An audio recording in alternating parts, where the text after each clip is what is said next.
winter's coming.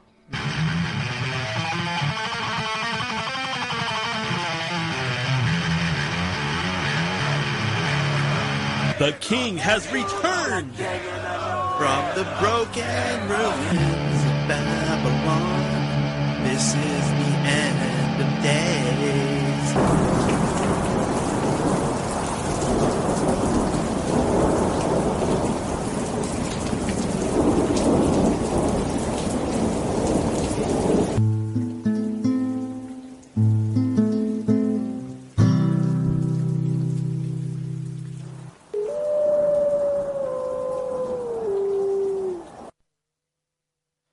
Hello and welcome to End of Days Radio.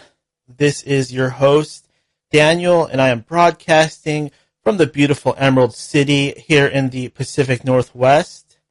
I am so happy that you are here. I am so happy, and I'm especially happy that tonight we are going to be joined by none other than Robert Stanley, who is the creator, originator, and main researcher of Unicus Magazine, and that's located at unicusmagazine.com. He has been researching UFOs for quite a while, and his research has branched out into some very interesting areas, which leads into things such as Lucifer, Enki, the Archons.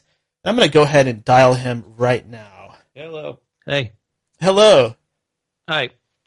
Hi, Robert. Welcome to End of Days Radio. I'm so happy that you are joining me here tonight. Thank you for having me. And I just wanted to say, we have quite a bit to talk about here tonight. There's so many different ways we could start off, but I like to just go into my guests' backgrounds just a little bit to create a little atmosphere.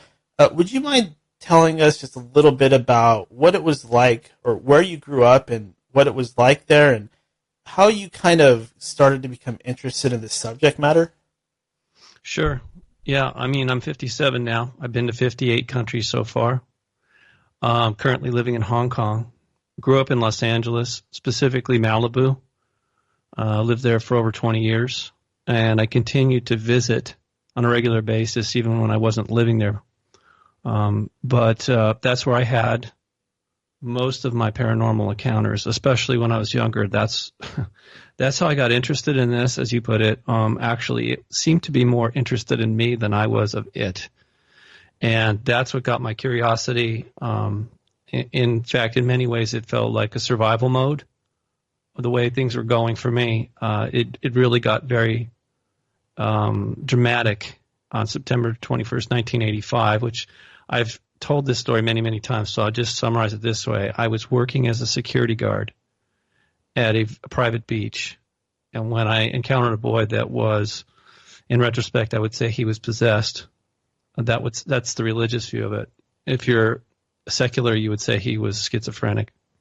In any case, whatever you want to call it, there was something very wrong with this boy, and he ran into a sliding glass door face first and was bleeding to death, and I intervened as best I could. And that's when I first saw what I intuitively felt were parasites in the air, floating in near the ceiling of the room.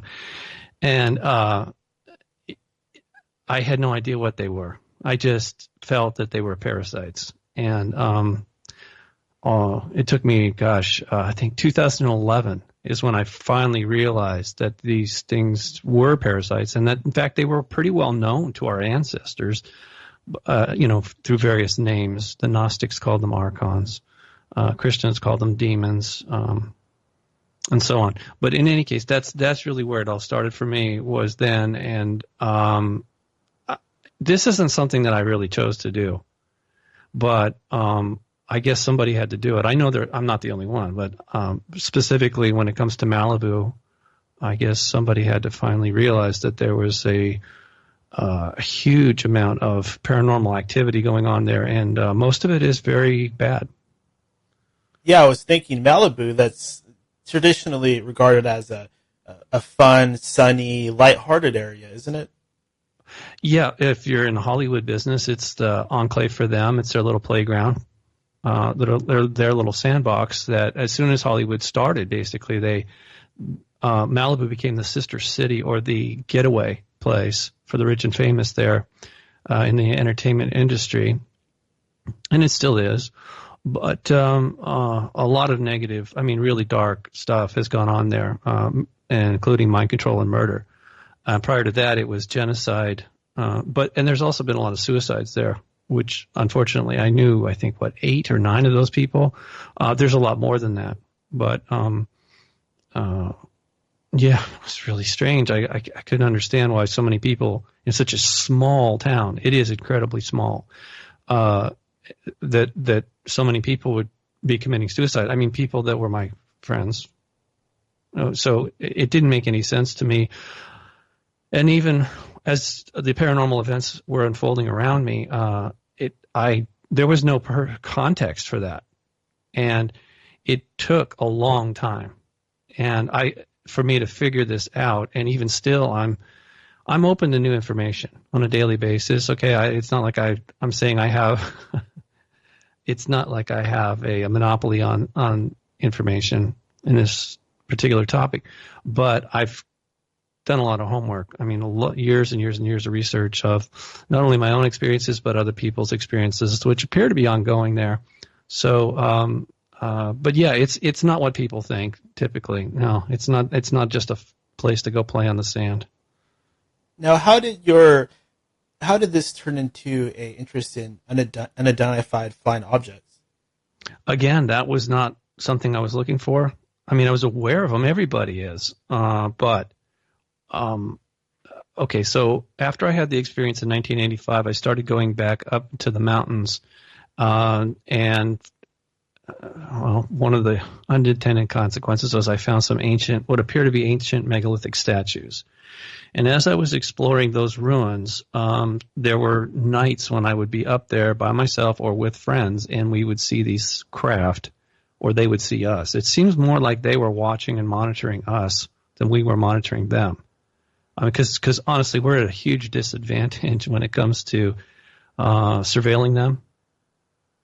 And they can clearly watch us. In fact, it was proven to me one night coming back down off the mountain while riding my motorcycle that they could actually read our thoughts.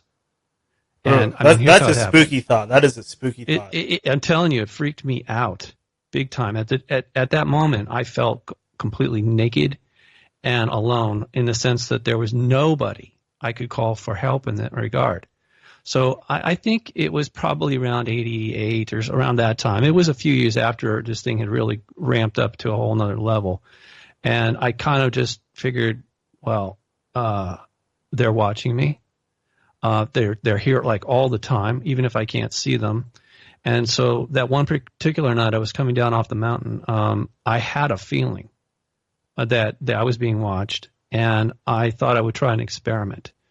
So I was looking at a particular area of the sky, very low, a dark area of the mountains, because on the coastal side of the Santa Monica Mountains, there really isn't much of anything that projects light. And so I'm looking at this area, and I mentally said, I know you're up there.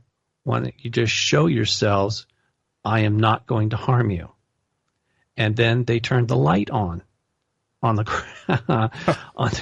craft, and I almost wrecked my bike because I stopped looking at the road, and I was so petrified by it. I mean, I guess I was shocked. I was so shocked that this mental experiment had become a reality, and in fact, I'm sure I hadn't thought it through properly as to what would be the consequences of if they were reading my mind, what that would do to me. And I know people say this, it shattered my paradigm.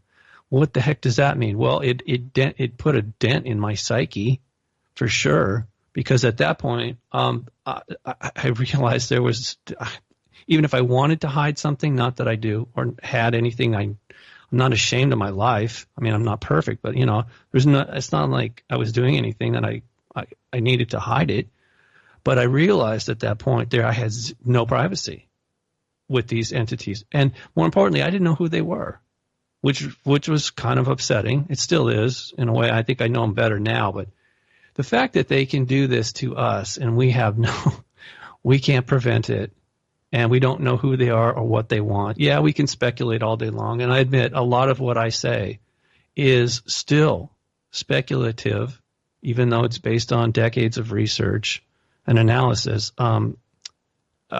They don't want us to have all the facts, clearly. I mean, if they wanted to, they could easily do that, but they're not. Yeah, I often hear that whatever it is that they want us to believe is nothing Right. but a mask or a smoke screen, because if we were to really know, maybe we would either go insane or we would have some sort of tools we could use against them. Yeah, well, it would probably be a combination of all that, maybe, and a few other things we're not thinking of, because people are unique, and we don't all think alike, right? But yeah, there's a problem here. We have this thing. I feel like we've been programmed by them. At least the negative ones have been busy programming us to serve their agendas, which are covert, and it's all about empire, their empire, and that we're subjects of that empire. Most of us have no idea that. Obviously, people who are the elite do, and that's why they serve the empire, and of course they're rewarded for it. But there's a price to be paid. Ultimately, they have no autonomy. They're not sovereign. They're just sellouts. And these guys, they've actually shown up in our nation's capital, Washington, D.C. Frequently. I had no idea until I didn't. Here's how that happened. It was 2005 in the spring. I received an email from Daryl Sims. Right? Do you know Daryl? I've heard his name several times. Okay. Well, he calls himself the alien hunter, but Yeah. He also claims that he had worked for the CIA, and prior to that, he was a military police officer. He's currently a private investigator. All of that could be true, or none of it could be true. I don't know anymore. This is just how those things work. But he forwarded me an email from a professional photographer in Washington, D.C., who claimed that he had taken pictures of UFOs swarming over the Capitol on July 16, 2002, at night, around midnight, before and after midnight on July 16th and into the morning of July 17th. So, and Daryl wanted to know, in my opinion, because I do a lot of photography, and specifically a lot of UFO photography that I've studied over the years. He said, "Do you think this is real?" And I told him, "There's no way I can tell. This is the age of Photoshop, 2005. Anybody could create anything." But it didn't really look like Photoshop. Anyway, I wasn't sure, so there was contact information there in the email. I literally picked up the phone and called this guy and said, "Hey, what's going on? I got your email from Daryl." And he started to just unwind this whole thing for me, how his family was very well-respected military family in D.C. for generations, that he was a professional photographer, that he had worked for ABC News for 14 years prior to taking those pictures. And more importantly, he worked for ABC News running a team of audiovisual experts, not just cameramen, but they did the camera, the audio, the feed, and that's not, I don't want to get into it, but let me tell you, that's not easy to do. That is not an easy job. Okay, it's very technical. It's very complex, and you can't screw it up or you're fired. Because when you're doing a live feed at the time, ABC was still one of the big three, and if you screw up a live broadcast at the Capitol or the White House, you're gone. So, and he was running a team of people there. He was one of the team leaders. So he worked in Washington, D.C. for ABC News, and he wasn't working for them when he took those pictures. He was doing a freelance assignment for a local recording artist at the Capitol that night, and he was using all top-of-the-line Nikon equipment. And it was on film, by the way, 35-millimeter film, which makes it very interesting because as I was talking to this gentleman, his name is Wilbur Allen, and I realized that this was a very interesting story. So I got back to Daryl and I said, "Look, he's got the negatives." And Daryl said, "Well, if he's willing to have those analyzed, then you've got a story." And I said, "Okay, not that I wanted this story. It was just kind of evolving because Daryl's not he's not much of a reporter. He's just an investigator. He doesn't like to report stuff for whatever reason. So I asked Mr. Allen if he would be willing to have his negatives analyzed at an independent film lab, which he did, and it's no longer there, but it was called Penn Camera. It was right across from the FBI building, and the FBI used them frequently for their services. That's how good they were. So Mr. Allen took it in there. He had it analyzed. I spoke to the technician on the phone. This guy was not a friend of Mr. Allen's, but he was willing to, because Mr. Allen was a frequent customer, he was willing to at least just examine the slides, the negatives, and tell me specifically, is this retouched? He said it was absolutely not. He couldn't, but he couldn't tell me what it was. He just said whatever it is, it's a very powerful light source or sources that he could not identify. But he said that the film is unretouched, meaning it's authentic, and the event was authentic. So, and he didn't want his name published, and I understood that, but I told him, I said, it's not going to affect your job, okay? Because you're not saying anything other than you're just a technical expert. We're not asking you to say that it's aliens or anything like that. So I was able to publish his name. Eventually, I got the photographer's name out there. As soon as I did that, I was visited by a black helicopter at my home in Los Angeles. And the main reason I think that happened is because I had actually I spoke to a public relations officer at the Capitol building for the Capitol Police, because they're part of this story. It doesn't take long until they start trying to put that fear into you. Well, no, I don't think it was the Capitol Police that did it, because what I found out later was that they're not fully in charge. They're sort of do the grunt work. There's a 3-letter agency that's involved, and I was surprised when they told me that. I mean, because they really are just good people. As far as I can tell, the Capitol Police, that's a tough job, and for crowd control, which, I mean, as I think about what I said, I did security. I've never been a police officer, but I know about crowd control, and that's what you have. That's one of the biggest problems at the Capitol. You have public tours every day, and that's a lot of people that you have to keep your eye on every second. It's like babysitting. So while they're doing that, while they're patrolling the grounds and watching the public, they're seeing these craft coming in and out, the police officers, okay? And they can't talk about it. So this is happening often? Oh, it happens all the time. I mean, I don't know about every day, but based on the latest process that Mr. Allen, because he only lives 7 blocks away from the White House, which is near the Capitol on the mall. Okay, but he lives in that near one of those circles. I mean, Washington, D.C. is a small town. It's a very small city within the district. Washington, the city, okay, is inside the district. So Mr. Allen has been putting his Nikon cameras up on the roof of his home at night and doing surveillance that way. And he is catching images almost on a nightly basis of things that we can't explain. I don't know that all of them are alien craft, but they're not supposed to be there. If they are there, they're not supposed to be there. Officially, they don't exist. Therefore, if they do exist, they either have permission or they don't.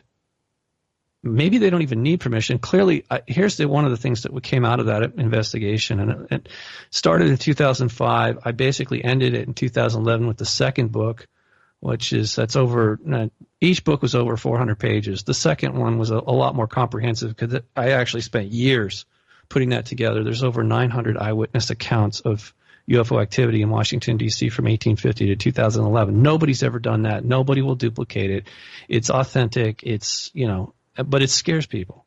So anyway, what's happening is that this is prohibited airspace, surrounded by restricted airspace. It's actually controlled from 1 inch above the ground all the way out into space. Most people don't know that. I didn't until I started the investigation. But they cannot prohibit these craft from entering that airspace, that controlled airspace, and they know it. And that's why they don't want to admit it publicly. It would make them look, incompetent or impotent. Yeah, I am aware of a UFO sighting that happened near the White House or at the White House, but this was one of the very first ones that happened way back in the day. It wasn't too long after that first sighting up here in Washington, one of the first ones, and so that's kind of it just made me remember that. You mean in the 40s? Yes, I believe it was the 40s. Yes. Are you saying you're in Washington State? Yeah, Washington State. New York State. Okay, so and look, things didn't start at Mount Rainier, and they really didn't start at Roswell, New Mexico. That is ridiculous for sure. The public record, as far as America is concerned, I think it was 42 or so, maybe it was 41. Something crashed out in Cape Girardeau, Missouri. Something also crashed out near Los Angeles, up in the San Bernardino Mountains, around that same time in the early 40s. So again, it's a bit misleading, especially when it comes to Washington, D.C. They didn't just show up in 1952. They'd been seen there. I mean, when I first broke the story in December 2006 on Coast to Coast, a gentleman emailed me what looked like a slide photograph taken from a car that was being driven by an Air Force intelligence officer with his family in the car. It was July 4th, I think it was 1949. And he was driving down the street, and there were these UFOs over the Pentagon, over the lawn during the day. Okay. And he had his wife reach into the glove compartment, pull out his camera, and take 2 pictures. He submitted one of those pictures to his superiors. He kept the other one. They told him to shut up and never talk about it. And obviously they confiscated the picture, but the other one was in this man's personal effects for many years. And then for some reason he gave it to his nephew, and it has a box of slides. That's all it was. And then one day the nephew found it, and he said to his uncle, "What is this?" And he goes, "You found it." Like that. So there's a lot of weird pieces of the puzzle just laying around. And this guy who sent me the picture, hold on just a sec. Yeah, no problem. And we are talking to Robert Stanley. He is a longtime UFO researcher, investigator into this stuff, and investigator into lots of other things as well, into the entire paranormal world. You're listening to End of Days Radio. You can listen to us every Saturday night at 7:30 Pacific Standard Time at endofdaysradio.com. You can also get us on iTunes, Stitcher, as well as you can listen to our live show on the TuneIn radio app whenever you would like. And don't forget to subscribe to us on YouTube as well. Sorry about that. Yeah, no problem. I just like to use the opportunity to do a little commercial, so it's fine. I agree. That's a good thing. So, where was I? Oh, yeah. Okay. So this guy heard me talking. He saw some of the photographs of Washington, D.C. He sent me a copy, gave me the story. And essentially that's what made me think this is a major, major story. There's a lot of people that know stuff, and there's no clearinghouse for the information to go to, because officially the government says they're not investigating. There's nothing to investigate, especially when it comes to Washington, D.C. However, look, 1952, according to what Daryl told me, they felt they were being invaded, and they actually had military all over the place that were armed and ready to shoot on sight. Because they didn't know who these people were or where they were coming from in these craft. So it turns out that the mainstream media only reported 3 events. There was over 80 that year. That's why the government felt we were being invaded. And I don't disagree. But it's not like it all started back in the 40s and 50s. It's ridiculous. I mean, it's very misleading. And again, I think that only serves the alien agenda for them to want us to believe that. I'm sure you've heard this one. It's the idea that somehow our nuclear experimentation somehow attracted them. That seems to get passed around quite a bit. And it's not entirely wrong. It did. But the reason it did is something that is lost on most people, because, again, we don't have enough information to put this in the proper context. That's been my challenge for not only Malibu, but especially Washington, D.C. And this is what I've learned, right or wrong. I mean, I think it's correct, or I wouldn't even mention it, but somebody could prove me wrong at some point. There's an ongoing conflict in this galaxy, and it's empirical in the sense that there's a civil war going on between empires, and we're part of that. So they own us. They've owned what I would put it in the simplest of terms. The benevolent ones created this world and all life on it. And then the malevolent or the dark forces came in and took over during the conflict. And this has been occupied territory for probably the last couple 100,000 years. So we don't have access to not only correct information, but a lot of our memories have been wiped, and our DNA has been tampered with, genetically modified. And so we're subjects of an empire that we don't even know exists. Now, one thing I hear that comes up quite often connected to not only UFOs, but the paranormal world in general, as well as the government, is the idea that there is an ancient secret society, ancient mystery school called the Illuminati that's actually in control and is probably covering up some of this stuff. Do you have any thoughts on how this Illuminati might interact with our government, or does it even exist? Well, not as the Illuminati. I mean, they use that name. They use all kinds of names. It's basically this. The empire is run by an entity that you would commonly call Lucifer, which means the light bearer. That's where they call the illuminated ones. They all work within his circle, and they serve his empire. As I said, we're part of that empire. And in fact, it was him that, and his administration, they decided to give us nuclear weapons and many other weapon systems over time, at this time, because what's happening is we are the new Atlantis. Specifically in America, that is the new Atlantis. The previous Atlantis, which Lucifer, and he's known by many different names, but let's just stick with that. He created that particular empire here to generate what we would call special forces, super soldiers, that were a contingent that what he was going to use against his family in this civil war. And that's why this planet was, all life on it, most of the life on it was wiped out. The mess that he made was cleaned up by his family to some degree. Unfortunately, he preserved enough. He managed to save enough of the genetic material to start over again and recreate it. And we're at that stage now where we are doing everything that Atlantis did before. And it's still administrated by the same entities for the same agenda, and which it's really bad because for us, we're legitimate targets in this civil war because of this activity that's going on covertly. And what's so interesting about that is I've talked to quite a few people, as well as done my own research, and I've had a Freemason, high-ranking Freemason, admit to me on the show that yes, indeed, at the highest level of their secret society, they are Luciferian, and yes. he told me, hey, it's not so bad. I should look at it. No. Yeah, of course they say that, and they call themselves the inner circle because they're protected by outer circles of people that are completely unaware of what we're discussing here. They don't know. They think they're just doing good work. And on some level they are, but they're actually just shielding. They're just, it's a facade. And like all these other groups, whether you call them Illuminati or Masons or CFR, Council on Foreign Relations, Bilderbergers, you name it, they're all serving at some point Lucifer. And he's not alone. Let me put it this way.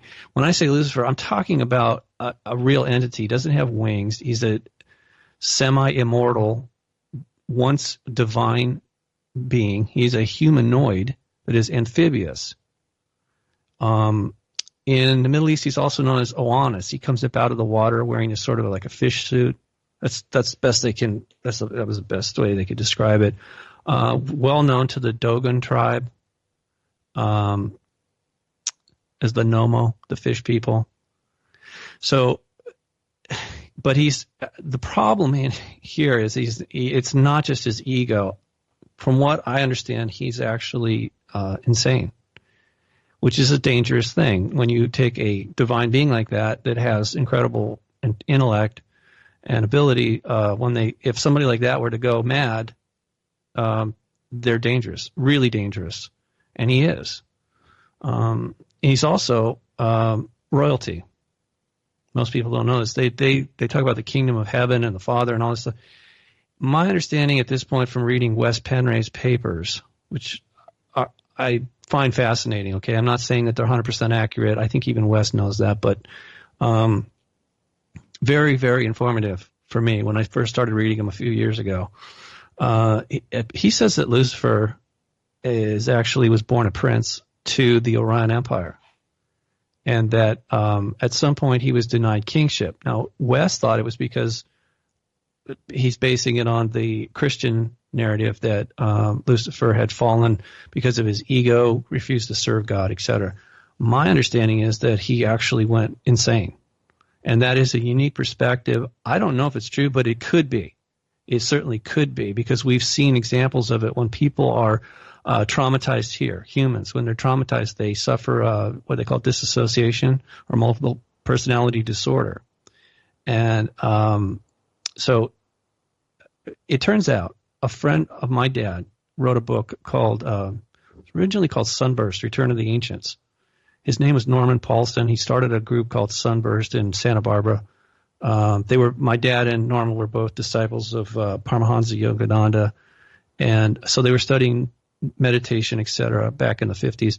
Norman claims that he was contacted by benevolent human extraterrestrials back in the 50s, and part of what they told him was that Lucifer had gone mad because he entered they called it a forbidden zone. I don't know what that means, but it was forbidden for a reason. Apparently Lucifer and his crew didn't feel that it should be off limits to them, and they foolishly ventured in there and were so badly traumatized they went insane. This is interesting to me too, because according to, and it took me a long time to understand this, but when they were there, they inadvertently created these mental parasites, which I saw back in 1985. Now, they've been around for a long time. As I told you, they brought those things here. They were self-infected by these thought forms.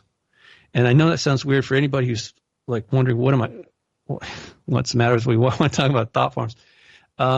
Everything is a thought form, in case you didn't know it. And let me break it down real quick for you. There's a new model out there. It's new to us, called digital physics, and it says that consciousness is primary. And in fact, science, I see in the, news articles are actually talking about this now. Everything could be made of consciousness. And so how's that possible? Well, because everything is waveforms. And we know that to be true, right? It's been proven to be true. But it is conscious. It is, the slit experiment proves this, okay? The observer affects the outcome. How is that possible? Because everything's connected. That's what Bell's theorem tells us. It's called entanglement, right? So all these waveforms, thought forms, are connected to each other. So there's an intelligence there. And what happened is that consciousness is, as a wave, can take different vibratory rates or phase states. Just like you have a drop of water that's a solid, a liquid, or a gas, you can have a wave of consciousness that could be either pure consciousness, energy, or matter, depending on its vibratory rate. Okay? That's my, sorry, I know a lot of people heard me say this before, but this should have been taught to us like day one. As soon as we were in school, they should have told us this, because it has a practical application in that this is how creation occurs. Everything that we know and see and are, it was created through consciousness. That's not going to change, okay? But what happens is, if your consciousness is screwed up, if it becomes fragmented or disassociated or damaged, it's not going to function properly, right? Mm-hmm. So, right? So that's the problem with Lucifer and those around him, is that they are, their consciousness is, it has no integrity. So they're not fully coherent, and they can't use their divine essence of their soul to generate those waves of consciousness and manifesting. Now, for people who've never heard this before, a thought form, and it's going to sound weird, but some of the higher level of Tibetan monks, they claim that they can actually create a thought form that will attack their enemies. If they feel threatened, they claim they can do this. And I don't doubt it. I think that like I said, that's a really negative way to look at it. I've also seen examples where people claim that they can manifest things with their consciousness for good. And I'm sure that's what we were originally designed to do. It seems like the Tibetans have some sort of leftover magic or knowledge from the old ancient worlds that doesn't seem to exist anywhere else. Yeah, and it's unfortunate because that should be common knowledge, as I said, but it's not. Okay, we just have to deal with it. And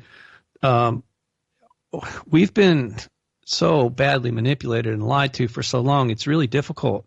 It's very difficult, if not impossible, for most of us to even comprehend what we're discussing here. It sounds like, science fiction or something, but it's not. Unfortunately, my understanding is, and this is really what happened in 2011. I was unable to figure out what are these parasites, why are they here, and where they came from. Even though I actually had the information, that was given to me early on. I think it was 86. A friend gave me that book, but it's now called Christ Consciousness. And you can read that on my website. That particular excerpt is there in the article section of unicusmagazine.com. Just click on articles, go down to Birth of the Archons, and you can read that. I thought that was a very important clue, but it still wasn't giving me the proper context. I needed some clarity on this issue. And like I said, I've been struggling for decades to figure out what is going on here. And the best analogy I would have to say for people is that, in summary, is that I didn't make this up, okay, but it's an old saying. In war, the first casualty of war is truth. And this is where propaganda comes into, which we see obviously it's proliferating like crazy right now again. But it's been a problem here for a long time that we're not being given access to valid or true, accurate information.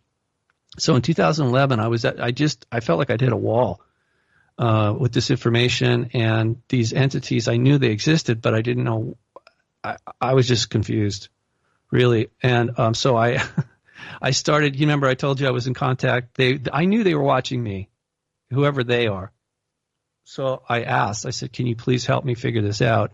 Because I'm just at a loss at this point. I feel like I'm at a dead end." So after I asked for help mentally, I started to find that I kind of forgotten I even did that, but it was weird. It's like books that I'd read, a long time ago. Suddenly were just like I'd look at it again and read it like I was starting over, and it was making a lot more sense to me. Stuff like Castaneda's books, and this book by Norman Paulson and other people too. Had to reread the Gnostic texts, what little we could have of them. And so I was starting to get a better picture of it. And then one morning I was taking a shower and I literally saw in my mind's eyes, like, wait a second, there's pictures of these things. I remember seeing pictures of these things. So as soon as I got out of the shower, I ran down my computer and I dialed up Trevor Constable in the 50s. He took pictures accidentally of these things using infrared film out when he was out in California in the deserts out there. Oh, those are those pictures I believe you had on you probably still have on your website. Yeah. But a lot of people had seen those, but I mean, nobody had ever equated them with being these mental parasites. All they knew that, he captured something of something weird and that it was probably real, but they didn't know if it was a spaceship or if it was an entity. What? Anyway, those things, that's what I saw. And there was at least, I don't know, more than 5 or 6 of them. It was a small little grouping of them in the room when I was there saving that boy who was bleeding to death. And they were feeding off of the energy released by the boy and his grandparents, and I guess to some extent myself, because of the blood sacrifice that was taking place there. They had whispered into he was hearing voices. I knew that, actually, and that's when I saw them. At some point when I was helping the family, I realized the boy was hearing voices. I don't know where that realization came from, but it did. When that hit me, I suddenly saw these things. To me, it looked like they just manifested in the room up by the ceiling. And they were very dark looking, but I thought, wow, those look like ticks. and which I'm familiar with, having grown up in Malibu. That's a problem when you go hiking. Ticks are not good. Okay, for you or your pets, they're really they're not good. So and then it faded away. They faded out. So I wasn't sure what was going on at the time, but in retrospect, I would say that they were still there. I just couldn't see them. Much like the UFO stuff, our vision is extremely limited to the full spectrum of what we know the full spectrum to be, right? Like from ultraviolet to infrared. Mm-hmm. We can only see a tiny, tiny portion of the middle band. Yeah, I've seen some of those pictures. A guy named David Sarita talks about them a lot. NASA UFO videos where they film in the ultraviolet spectrum, and all kinds of things show up. It's so strange. Yeah. Well, that's why modern cameras have an infrared filter in them.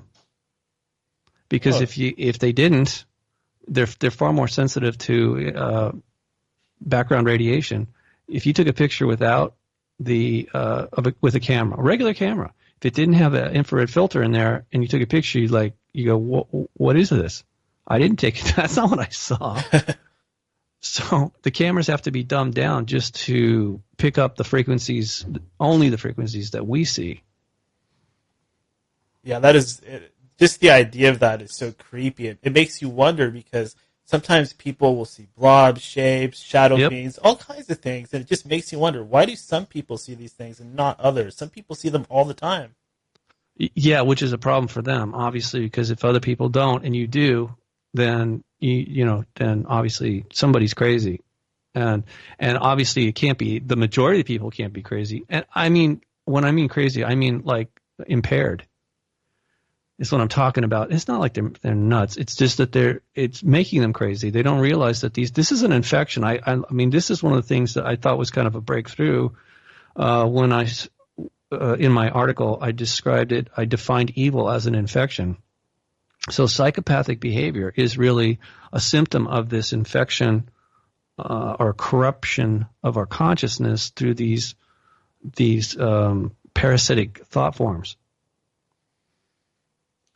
One of the biggest topics going around nowadays is Pizzagate, organized pedophilia, and I remember an old interview on Coast to Coast with Father Malachi Martin, and he actually said there was a lodge of pedophiles in the Catholic Church called the Lodge of Lucifer, which I think really confirms a lot of what you're talking about.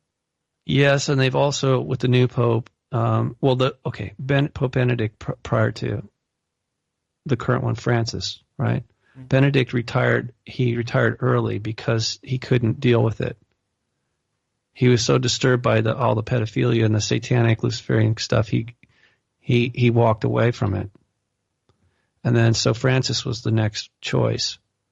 And so recently, if you read my article called Technocide, I start off by saying, even though I'm talking about artificial intelligence, I make the declarative statement that is all from Lucifer. All this crazy technology, especially AI, it's coming from him, and it's not for our benefit. But I also explain that he is the one who created all religions on this planet to serve him under false pretenses, and that's not an easy thing for me to say. But when I guess I should tell everybody. Maybe you already know. After I saw the parasites in the room, they started attacking me. And I ended up going up on top of a mountain that night and praying. And what happened was I had an out-of-body experience, and that's when I met Lucifer. I didn't know that's who he was. All I knew was that it was the most unusual thing I've ever seen in my life. Even though he looked like a man, specifically he pretended to look like Jesus. That's how he portrayed himself. Did he just come walking towards you? No, well, sort of. I mean, I was, like I said, so I was sitting up on the mountain for hours, meditating, praying, whatever you want to call it. At some point, I became very tired, and I laid down. I was in a wilderness area, by the way. There's nothing there, except there was a little bit of ruins of a building that the military had put up there. It was an old radar installation. So, I laid down on this cement slab, and moments later, I floated out of my body. I was not asleep. and I was in this white light, and I felt safe. But then I noticed there was something moving, and it appeared to be moving towards me. And as it got closer, I realized that I could see it was a man, or what appeared to be a man, and that he looked like Jesus in the sense that long hair, beard, robe, but he was glowing, incredibly bright, even brighter than the light we were in, and even his eyes had light coming out of them. Which would, I guess, that's why they call him the light bearer, because he can do that. That's one of his things, attributes. But anyway, he literally got right up in my face, and I thought to myself, wow, who is that? And I hear a voice tell me, I am the Father. Well, that didn't make any sense to me. I mean, I'm not stupid. I was 25, but I knew. I obviously had read. My dad was a minister. I knew about religion. If you appear to, if you look like Jesus and you say you're the Father, it's like, okay, so you're saying you're God? I mean, anyway, it was just like 1,000 questions raced through my mind at that moment, and he started laughing.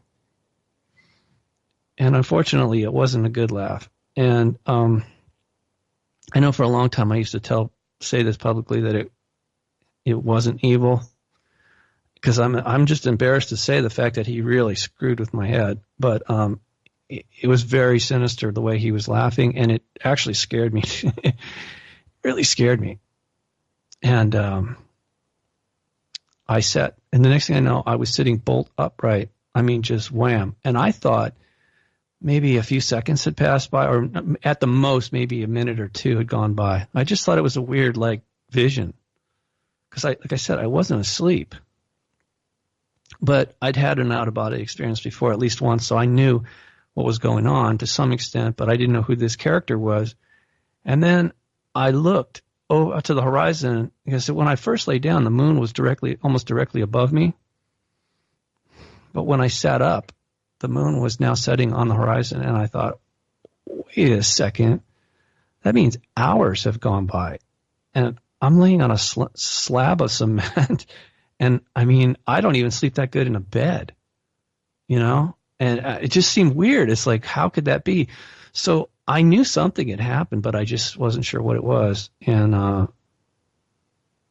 I mean, I was just confused, to say the least. Really, I was very, very, very confused. So when the sun came up, shortly after that, I went back down to the beach where I was working, and I checked on the boy, and the grandparents said that he was going to live. He'd lost a lot of blood, had to have over 300 stitches in his face and head. That's how severe it was. It's amazing he even lived through that. God, he lost a lot of blood. There was a case that happened in, I think it was Indonesia, where an entire school, as well as teachers, they all became possessed. It's so crazy. No, that's called hysteria. And that's what, from a secular point of view, that's what they call it. And see, what I'm trying to tell you is they know it's communicable, that just proves my point. What I'm saying is accurate. If this behavior, psychopathic behavior, schizophrenia, if it really is caused by a parasite, then of course it is contagious. So in the mental health profession, they call it, when one person passes on to another, they call it, I'm sorry, I'm having a flash here. It's, I'll think of it in a minute. When it happens to a group of people, it's called hysteria. I forget the other term for when it just similar to a mob mentality in a way. Yeah, but that's the technical term. And it turns, if you look out, I forget the exact, break it down. I didn't know this, but if you Google the word hysteria, you'll find out it means something completely different than what you may have thought. I mean, everybody assumes they know what it means, but it's like anything else. It has an origin. And there's sort of a historic and very interesting, fuller meaning behind the word. But in any case, yeah, it happens to groups of people. And the reason they do this to us is so that they can feed.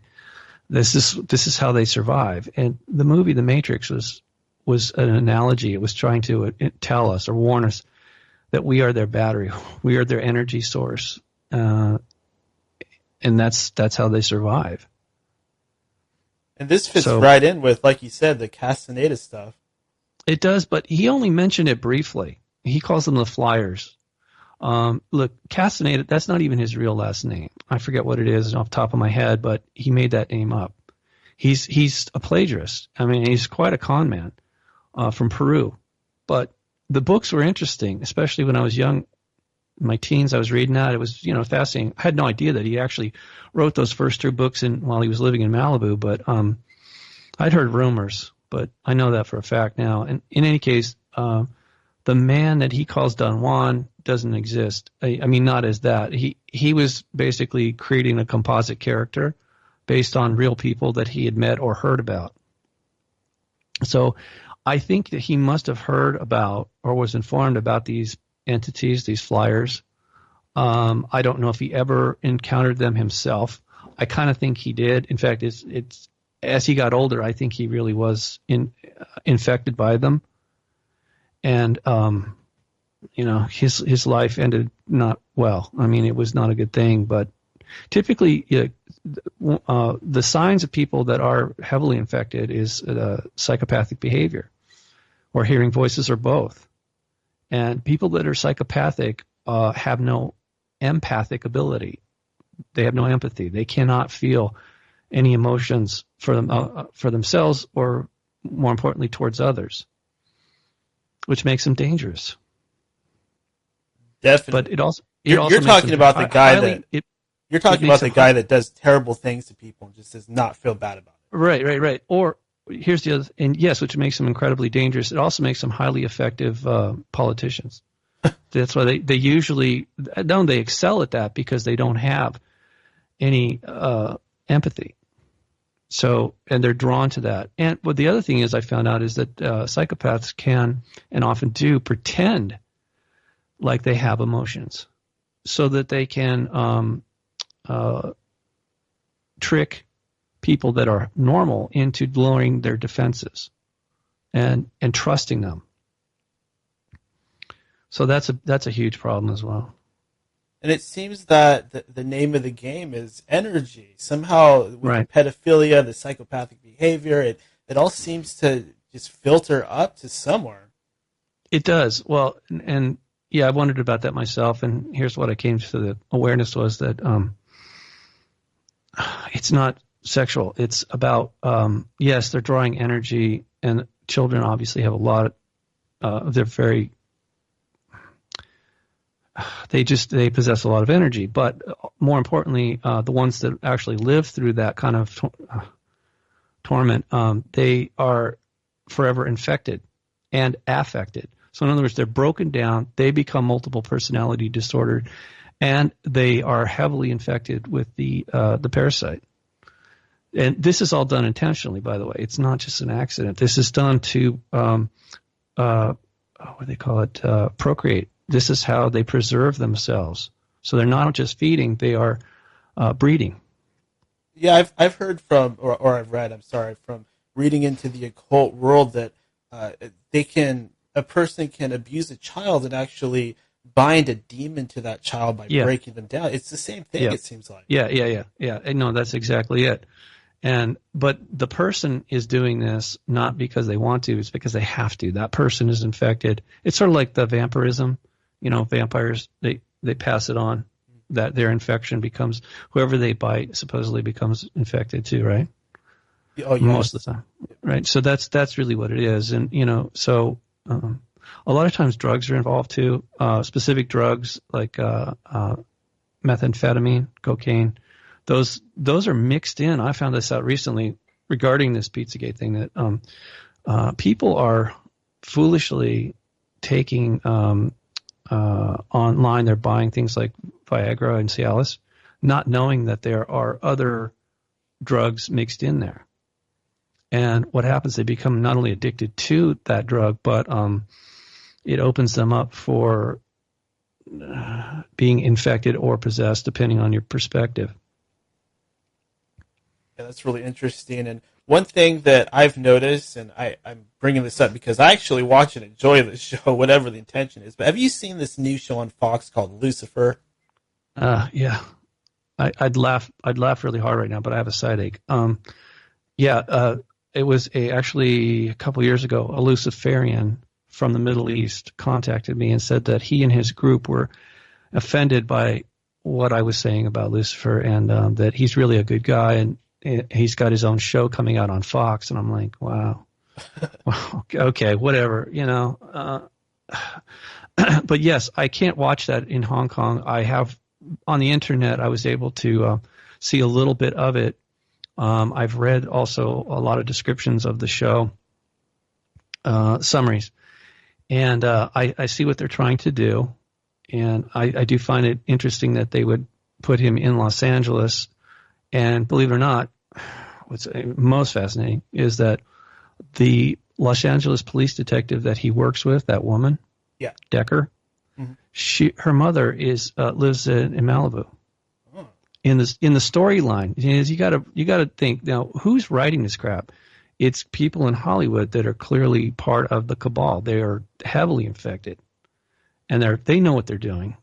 This is propaganda. It's public relations. It kind of reminds. It's the modern version of Zachariah Sitchin's work. Okay, why did I just say that? I'm sure you and a lot of your audience have read Zachariah Sitchin's stuff. Right? I have read every single thing that he's ever written. Okay, so in his narrative, Enki is the good guy. He's the victim, right? Yes, there's a whole book just dedicated to Enki. No, yeah, if you have it, go back and read the foreword to the book, and you'll see that he says right in there that that's just his interpretation. That is Sitchin's imagination. But it's presented as fact. It looks like all the other books, by the way. It reads like all the other stuff. But the Lost Book of Enki it's not from any source other than Sitchin's imagination or mind, which is disturbing to say the least, because Zachariah Sitchin was a classmate of George Soros at the London School of Economics, which is run by the Rothschild family, and they all work directly for Enki. David Icke has thrown some strong accusations at Sitchin. He's accused him of being one of these reptilian hybrids. I don't disagree. I spoke to Mr. Sitchin a few times on the phone. I also met him in person at Los Angeles at a convention. And so I do think there was something really odd about him. I don't know what exactly. Yeah, it's possible. That is a possibility. But ultimately what he did, much like what George Soros does with society, with the currency and funding all these what do you call these community organizations, like what do you call? Eugenics. No. He funds through his groups. He funded the Black Lives Matter. What was before that? Occupy Wall Street. Oh, yeah. Okay, he funded that. All right. So what does that do? It's all about order from chaos. That's the Masonic motto. They break things down so that they can rebuild them the way they want it to be. It's not a secret, but that's what they do. So Sitchin, what he did was he broke down the old paradigm, the old narrative, and he built a new one where that Enki is now the victim, and he is our father, he is our savior, and he's the one that we should all basically look up to. But Enki is Lucifer. He's known by many different names, but just let's be clear about something here. Enki is Lucifer. So in other words, the narrative that Sitchin puts forward, it's inverse. He's actually switched it. Are you telling me that Enlil is actually the good one? Well, no. What I'm saying to you is that there's a lot more to that story than what Sitchin presented out of context. And I don't think he did this on his own. I doubt very much that he was doing this on his own. I think he was put up to the task like a modern-day scribe. So he was under the influence, is what I'm saying, just like Soros or the Rothschilds. They all, whether he knew it or not, he was serving the agenda. He was part of the Luciferian agenda. And Enlil, now there was two. That's a title. Like most of these beings, it's a title. And there's the king, and then there's the prince. And no, they don't live on some fictional planet called Nibiru. They have their own. They have an entire empire, a galactic empire. It's not some part of our solar system. I mean, let me put it this way. This solar system used to be part of the Orion Empire originally. And then when the Civil War broke out, this solar system became part of Lucifer's empire, his illegitimate rebel empire. Does that make sense? Yeah, definitely. One thing that Sitchin does talk about that seems to fit into some of this stuff are the pyramids. I did have a note here. I did want to ask you if you have any idea what those things are. Well, there's a lot of them. Do you mean the more advanced ones, the earliest ones, or the most advanced ones? And specifically, do you mean Egypt, because they're all over the planet? Yeah, most specifically the Great Pyramid. Okay, yeah. So 10 years prior to my experience in Malibu, I was in the Great Pyramid. I was with my parents. I was 15 at the time. But my parents chose not to go inside. For whatever reason, I ended up going into the Queen's Chamber, which is the lower chamber of the two. I was there by myself for a period of time. And then I ascended the Grand Gallery, and I entered the so-called King's Chamber. There was a tour group in there. There was a tour guide, a local guy, wearing one of those, the typical Egyptian robe type. He was obviously a local guy. And I have no idea what he was telling people because I wasn't part of the group. But as I walked in there, for some reason, he had a wooden mallet, and he struck that stone box. It's called a coffer. Some people refer to it as a sarcophagus. I don't think it's either, but whatever. He struck that thing, and it was like a tuning fork. It rang like a tuning fork in that room, which the room is rectangular, the box is rectangular. And at the time, I had been playing violin in orchestra for many years at that point, and I was very sensitive to not just music, but a tone, because that's, in case people don't know, when you're in an orchestra, the first thing you do before you play is everybody listens to a note. It's usually A. I think it's always A, 440. And everybody has to tune their instrument to that note so that it doesn't sound excruciatingly bad when everybody's playing. So in any case, when I heard this note, I was just almost like reflexively, I was tuning into it or tuning up towards it. I think they say it's an F sharp, whatever it is. It's a very unusual tone. The other thing about it, I heard it literally circling the room. It was bizarre. I'm listening to this thing and I'm feeling this wave coming through. And at that moment, my you know how people say I blacked out? Yeah. Okay, I had a white out. My vision went completely white. It was, and I mean, my eyes were wide open. I was like, and I had no idea this was coming. But when it happened, everything went white.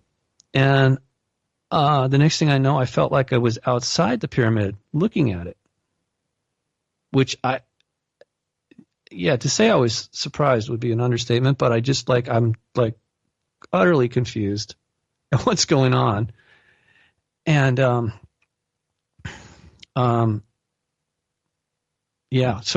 then as the sound from the box receded or diminished, I felt myself come back into the room, back into my body. And there was a really loud hissing sound in my ears as the event started to just dissipate. And I'm looking around and I'm thinking, wow, did everybody just? I mean, I kind of really thought everybody that was the whole purpose, right? I thought everybody had sort of like a movie, right? Mm-hmm. I didn't know what was going on, and I'm just looking at everybody's face and I'm thinking, God, did they all see what I saw? I don't know. That's really strange. And then I tried to talk to the tour guide, but he didn't speak much English. And I was asking him, why did you do that? Why did you do that? No help at all. Absolutely none. So I know I'm not answering your question directly. I studied that specifically that structure ever since then, trying to figure out what's going on. Again, there's a lot of speculation as to who built it and why, but we don't have any definitive answers. Allegedly, there's a whole library underneath there, underneath the Giza plain, under the pyramid, that's accessible through the pyramid if you know how to get in. But when I say library, I'm talking about things that we would typically think of as CDs. But there's no hard proof of that. It's an intriguing story, and I wish I had more information to give you on it. But at this point, I don't think, again, like everything else we're discussing, we're not supposed to know. I do think there was a time when we had access to a lot more information, specifically in Egypt. The Zep Tepi, that time of the gods, when they were still freely among us, we had a lot more access to certain information for whatever reason. I think I'll tell you what it is. There was an entity that everybody's familiar with, I think, called Thoth. Yes. He was a scribe of the gods at the time. Again, he's another guy known by many different names, but in Egypt he was known as Thoth, and his father is known as Ptah. That's another name for Lucifer or Enki. One of his brothers is named Ra. And at some point, the way I understand it is that Ptah or Enki, Lucifer, left here and left one of his sons in charge, and that was Ra. And Ra decided that it was a good idea to destroy or hide all the libraries that were accessible to some humans. And we've been suffering ever since in ignorance because of that. I believe Thoth was banished, possibly even killed, because he was considered, dangerous to the current administration. I don't think he agreed with his brother that we should be completely ignorant about our origins. So I hope he's still available. But I mean, I think he was. At the very least, he was banished from this world. Now, one thing that sometimes confuses me is we often have two interpretations of the adversary or the enemy of God. One is this Satan guy who's fire and brimstone, horns on his head, the bad man, and then you have Lucifer, who's an angelic light bringer. Why is this? What's going on here? Are Satanists and Luciferians, are they worshiping the same being? Is it two different beings? Is there a reason for this? Sorry, go ahead. Yeah. No, that's fine. It's convoluted. It's very, very difficult to understand, and that's by design. Again, I mean, it took me a long time to even come to the point where we can have this conversation, but I understand what Christian people are thinking about this, that Lucifer was this angelic being, and at some point he fell from grace, and he was confined here on this planet, and that's when they called him Satan. I totally disagree. This is more false narrative created by him to confuse us. I believe that he came here a long time ago with a contingent of his forces, took over by force, illegitimately, killed most of the intelligent life here, and remade it in his image. In essence, he did a genetic modification. Remember what I said about him not being able, he and his people not being able to create with their consciousness anymore? It's huge. All they can do is manipulate. So they are mad scientists in that regard. They cannot create divinely with their soul energy, their consciousness. They can only manipulate. It's not a small thing. I mean, there's nothing wrong with science and technology, but they've taken it to a whole nother level, and they use it for malevolent purposes, to manipulate, to control, to continue their crazy-ass agenda, which, in a way, I understand, okay? He feels that it's true, it was his birthright as a prince of the empire, as the eldest prince of the empire. He was supposed to ascend to the throne, but when he returned home and was insane, his parents said to him, well, we can't let you do that because that would be irresponsible. You're not fit to rule. You're mad. You're ill, So he said, okay, screw you guys. I'll go off and start my own empire, and that's how the war in heaven started. My understanding of it, okay? I know that's totally contradictory to what some people believe, but so be it. We're just having a discussion here, okay? I'm not condemning anybody. And I don't appreciate it when people try and convince me otherwise, because it took me a long time to come to this conclusion. If you want to base your reality on faith alone, if you want to take the word of a completely corrupt system that is there designed to enslave you, fine. That's your prerogative. Go for it. Hang on to that as long as you want. Let's see how far you get with it, because I know for a fact he presented himself as the Father to me. I know who he is. So does the Catholic Church. They know he's the Father of Christ. I know that sucks when I say that. People are like, oh, you must be evil, Robert. You're son of Satan. No. I know that Satan is Lucifer's other son. He is Ra. He is Marduk. He's the one that's in charge. When Lucifer left here at some point in the past, he put Ra, Satan, and when I say Ra, I mean R-A, the god Ra. He is the one who's in charge here. So, okay, now people say, well, then where does Christ fit into all this? Well, that whole narrative was designed to traumatize people to the point where they would worship a savior. Right? We cannot do anything about this on our own. We have to have a savior. Well, if you remember what Christ said, allegedly, he was always talking about his Father. He and his Father were one. His Father in heaven. My understanding is that that's who he was talking about. He was talking about Lucifer.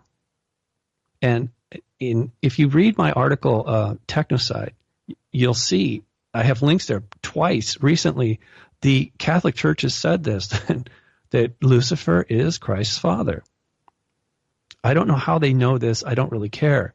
The point is that they do know it, and they're acting accordingly. They know that Lucifer's coming back at some point to personally administrate what comes next. And it isn't good for us.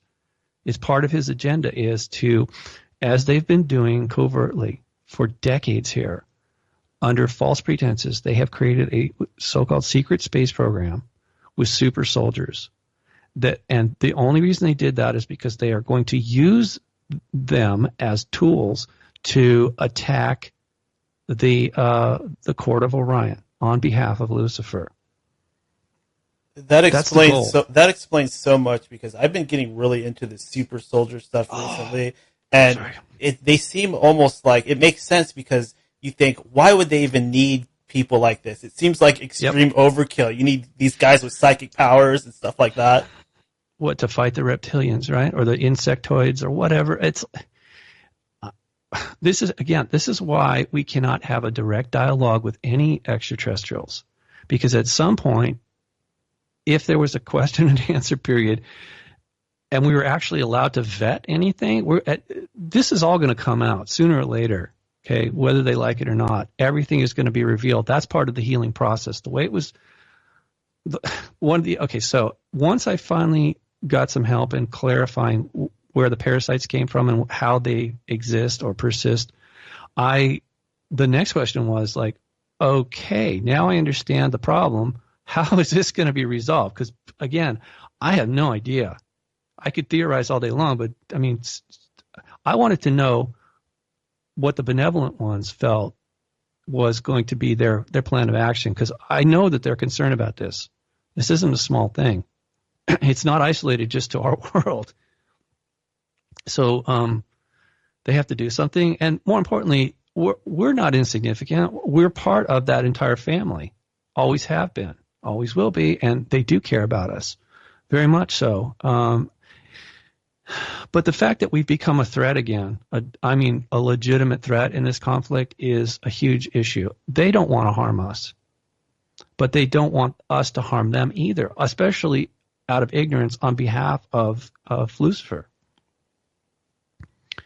So, do you suppose something's happening right now where of course, people are waking up to this? Maybe that's why more people are able to see these beings in craft? Yes, and that's what I was leading up to, is that when I was mentally asking, could you please give me an idea, what is your idea of a resolution to this conflict?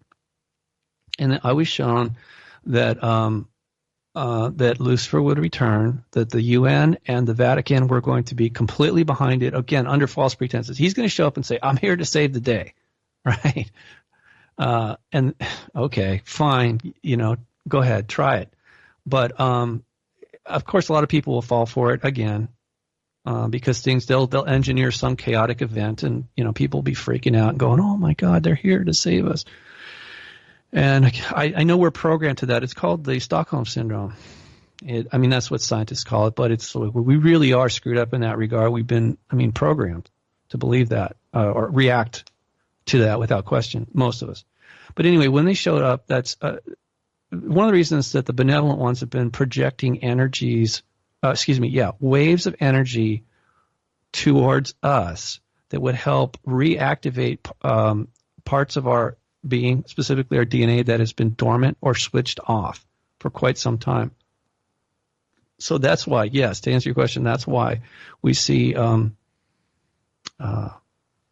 more information coming out and more people waking up, specifically since 2012. I think that was really a tipping point. It had nothing to do with a calendar.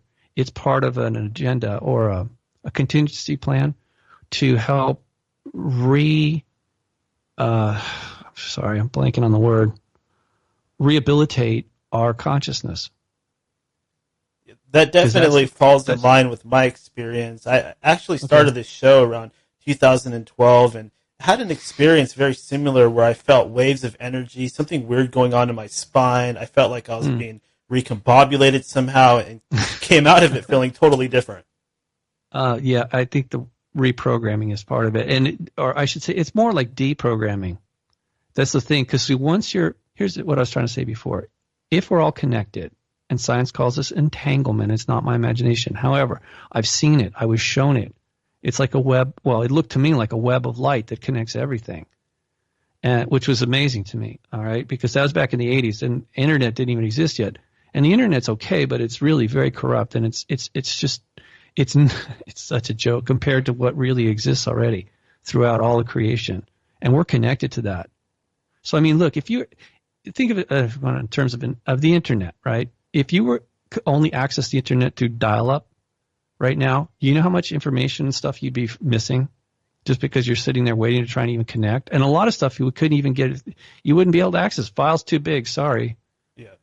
Right. But in that analogy, if you suddenly had broadband connectivity with a high-speed modem, what do you think you'd see? A lot more. I tell you right now. Sorry, rhetorical question, but yeah, you'd see a lot more, right? And that's the problem. That's why some people, it's a problem for people that actually have that ability or somehow stumble onto that broadband connectivity, and they're like, what is all this stuff? Where'd that come from?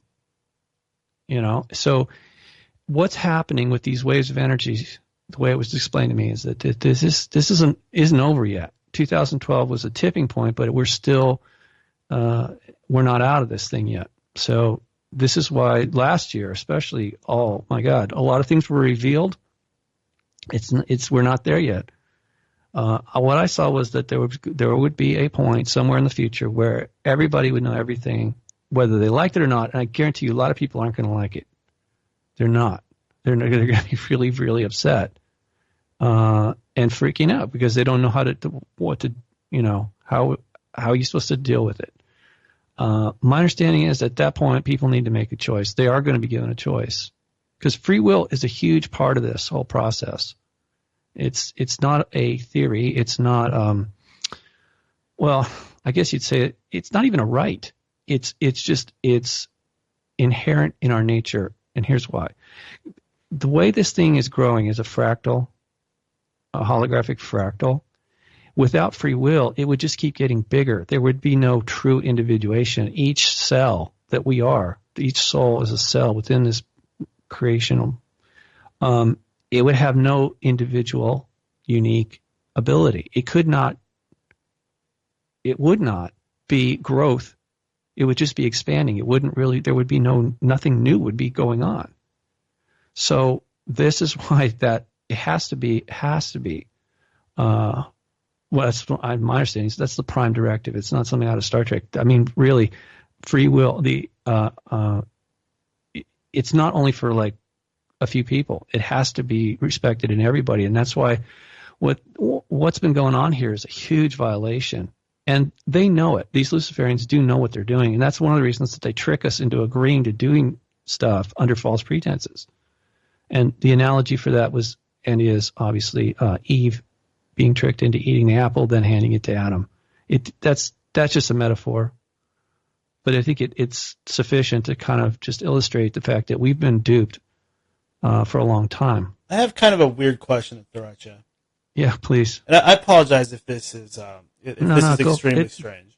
Go for it. I was just wondering, since our life force, our kundalini, our chi are all connected, and I'm asking because I've heard this before, the accusation, but do you suppose that a lot of this pornography that's on the internet, is this designed to somehow farm our energy or lower our vibration? Yeah. Oh, yes, and absolutely. Mm-hmm. It's corrupting the consciousness because the connection between us as sexual beings is corrupted. And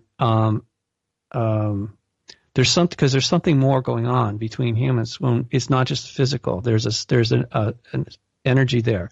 There's an energy exchange, and that's what I was saying before about during sex, people are energetically more open, and this is why if a person has sex with somebody who's infected, we know for a fact you can get infections from sex, right? Right? Sexual infection, STDs, sexual disease, whatever, right? Okay, sexually transmitted diseases are not just physical. There's another one. There is these parasites that can be passed from one person's aura to the other. And this is one of the reasons pedophilia is such a big deal. Because, like I said, it's not just about gratification. It's about passing on these parasites, vectoring them from one person or host to the other. But, pornography is just part of it. People now are being programmed or encouraged to think about having sex with robots, AI. If you haven't read my article, Technocide, you really should, because it's not just an article. You can, after you read my brief introduction and you start looking at the headlines that are in the news, you'll see that I'm not exaggerating what's going on here. This is for real. And it's actually not new. This is very ancient technology. It's just being unveiled again. And it's not for our benefit. It's not for our benefit at all. But anyway, the first step is to get us to have so-called sex with inanimate objects. Even though they've been animated, they're not really, they have no soul, right? It's here. The virtual reality, it just came out on the PlayStation, the computers. It's actually just arrived. But no, I'm talking about physically having sex with automatons or robots. Oh, I suppose that'd be next, so you have something you can actually build. That's what I'm trying to tell you. It's a lot closer than you think, unless you're paying attention. And this is something that Wes Penray and I have been collaborating on. He wrote a book about this, and I helped him put it together, and I've been promoting it. And you can get a link to that for free on my website, either in the library or you can go to the articles. And again, just click on Technocide, and it's one of the first links on that page is to Wes Penray's new book about the dangers of AI.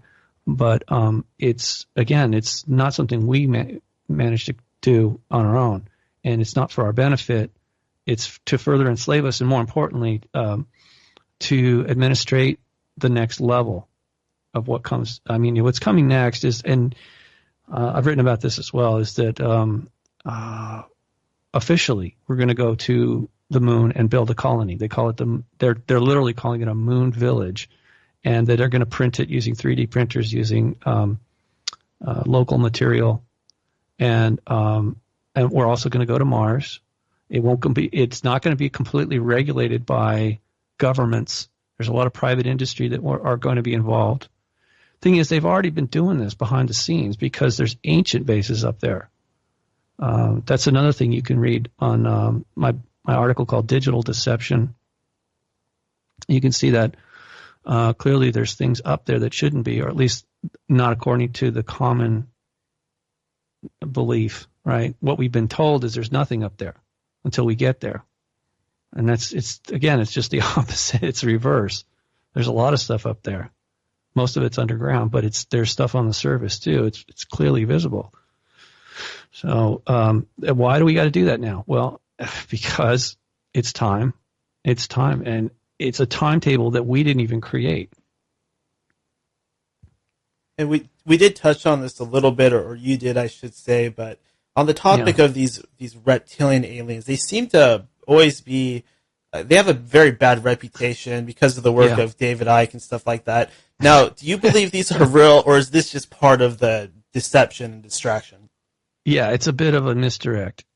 They don't want us to know who's really in charge and how close they are to us. I mean, one of the things that they've done to us is we're divided. That's how we remain conquered.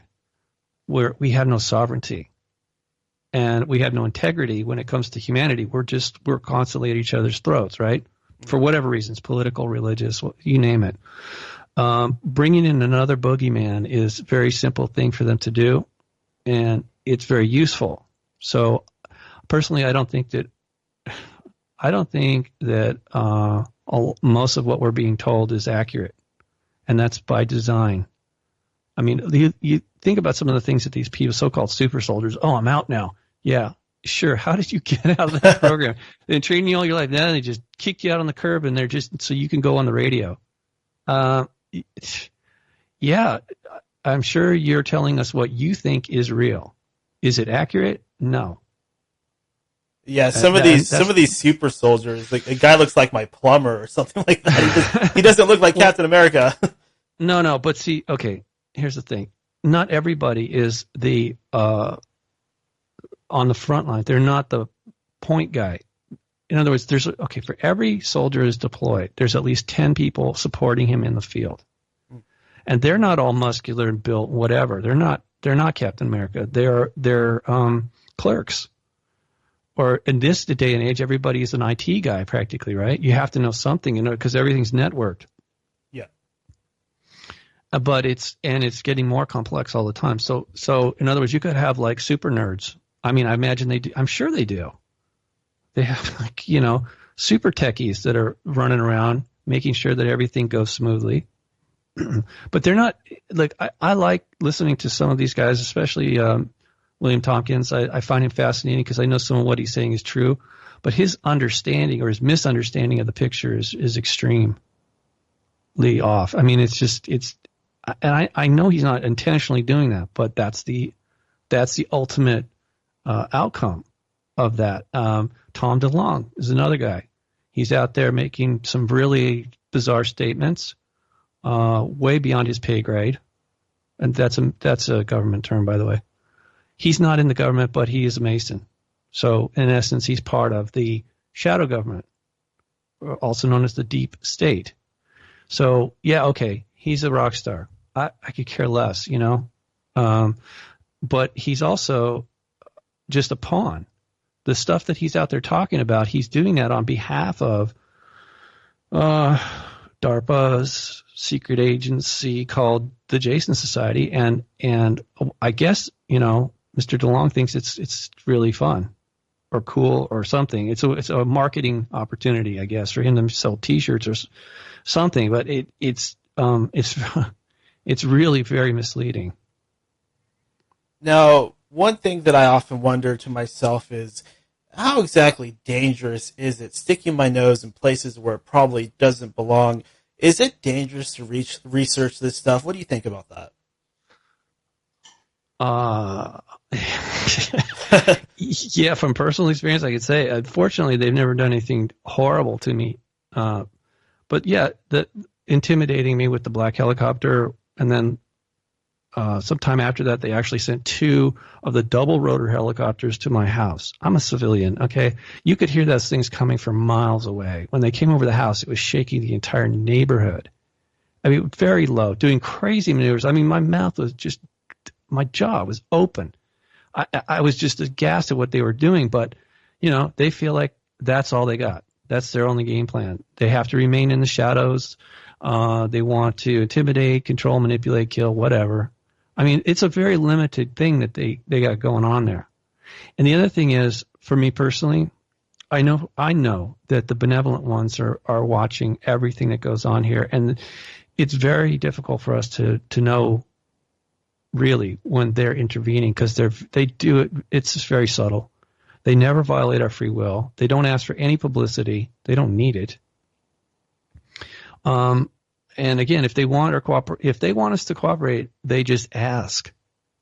They don't play games. You know what I mean? They just Hey, if you wanted help through this, then we can do that. It's just a negotiation. It's straight up. There's no hidden agenda. So I guess this is what I'm trying to say. This sounds really weird. I know that I've had a lot of help from the benevolent ones along the way, and I'm not the only one. That doesn't make me invincible, but it just it does change the dynamic. I guarantee you, the guys on the other side of the really dark entities, they have to think twice before they mess with me, because they're not just, I'm not here by myself. If I was, I think I'd be a lot, in fact, I'm sure I'd be a lot more strategic, if not completely covert, about what I'm doing. But yeah, it's dangerous. Of course it is. It's like swimming with sharks. You don't want to bleed, right? Don't bleed, not even a drop, because then if they smell blood, and again, okay, that's just a terrible analogy. They feed off of fear and anger. So I've had to learn how to manage my fear response. You know, the fight or flight. That's how the button that they want to push on us, and it's a big button for most of us. And that includes me. For a long time, they were playing that game on to me until I realized, oh, okay, so every time you push the button and I give you what you want, that makes you stronger and me weaker. Well, screw that. You know, no, we're not playing that game anymore. No. Because see, here's the thing. We do have the ability to control our emotions. If we don't, then we are controlled by them remotely. These entities do that to us. So this is why I've been telling people, I know it sounds overly simplistic, but it actually does. It does make a difference. So being calm, especially when things are chaotic, being kind, especially when people are being cruel, and be creative whenever possible in any capacity. So why is that important? Well, because we were created by a creator to be creative. If you remember what I told you about consciousness, its primary purpose is to create. On the entire scale, from entire universes down to a rock or a tree or anything, everything. Okay. And if you think about what I said too about everything being connected, so the entity, the old soul that manifested, created this entire universe, which is one amongst many, probably an infinite number of universes, is connected to and responsible for, is the parent of all of us, of everything in that universe. It is, but it doesn't control us. It gave us free will. It gave us autonomy, independence, so that this can keep growing. So we can be as seeds of. I get another. I don't know, just full of analogies, right? If we're I see us as seeds of light. We came from a tree of light. Okay, but that tree of light came from a seed, and so on. That's what I was saying about being a fractal, right? And we don't know where it all started. It's kind of irrelevant. But here's the thing: we are part of that. We are not insignificant. We are seeds of light in this garden. Unfortunately, our growth has been interrupted by this illness. The conditions for growth are badly inhibited. So, and again, this is why the greater family who are not infected are looking at this saying, whoa, we need to help them. This has got to be resolved. They need to be rehabilitated, And so that's why there's a lot going on behind the scenes. One of the things that I would caution people is as we get forward into this next, hopefully the final stage act, whatever here, of the Luciferian Empire, that when he shows up and pretends to be here to save everybody and everything's going to be great, a lot of people are going to fall for it. And then either before or after that, there's going to be this final wave of energy that just wakes everybody up on every level, and they can see through everything, all the lies. It'll make Pizzagate look like a picnic. Everybody's going to know everything. We're not going to need WikiLeaks or the internet or anything. Everybody's just going to go, holy crap. They can see and know everything organically because of this web of light. They'll be fully connected to it, broadband, right? And at that point, they have to make a choice. Now, what I was told is don't freak out, but a lot of people, well, it may feel like a lot. I think one is too many, but I was told that a lot of people who've been here for a long time, recycled here, their souls have been recycled here for a very long time, and they're so ingrained into being a prisoner to these predators that, again, what I said about Stockholm Syndrome, that once they are offered their freedom, they will reject it.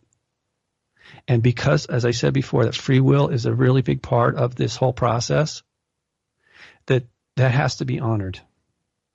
And when I was shown that, and when I mean, okay, I'm talking, I hate to use this word because it's so jaded. I'm talking about telepathy. That is not just words. Telepathy is like having a little mini movie downloaded into your head. And what's crazy about it is it's not just words, it's not just pictures, there's an emotion. Or there's it's awesome, but it's freaky too, because it's like I wasn't sure if that was really just my imagination or not until well, I mean, because who knows, right? Yeah, I've had how do you that. Validate it? I've definitely had that. And I've had the same problem. We all are. Hey, yeah. Look, that's normal. I know it seems freaky when it happens, but what I'm understanding is that's perfectly normal. That's what healthy human beings are supposed to do. Okay? And that's what I'm talking about. At some point, if everybody has that ability all at once, oh, God, we're not going to be doing podcasts anymore and YouTube. That's out. Why do that? Okay? Because you can just think something up and download it or share it or whatever. It's going to be, I mean, here's the thing. It already exists. It's not like we have to create it. We just need to reconnect with it. And in some ways, it's going to be like almost learning how to walk all over again. There's going to be a time. It's going to be, you know what I mean? It's going to take a while to acclimate to that ability, having that ability again. But that's what's coming. And some people, as I said, are going to be actually scared of it. And here's what I understand. For this, we know this to be true. Some people who've been in jail for most of their life, when they're let out, they can't handle it. They say, I don't feel comfortable here. I want back in. They immediately commit another crime, get back in, feel comfortable. Relatively speaking, that's their comfort zone. So souls who've been here for a very long time, that's what I was warned. You can't force them to choose freedom. So, and I'm really sad about it, honestly.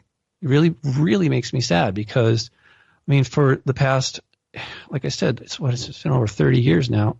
My goal has been to not only figure this out, but to get rid of these things.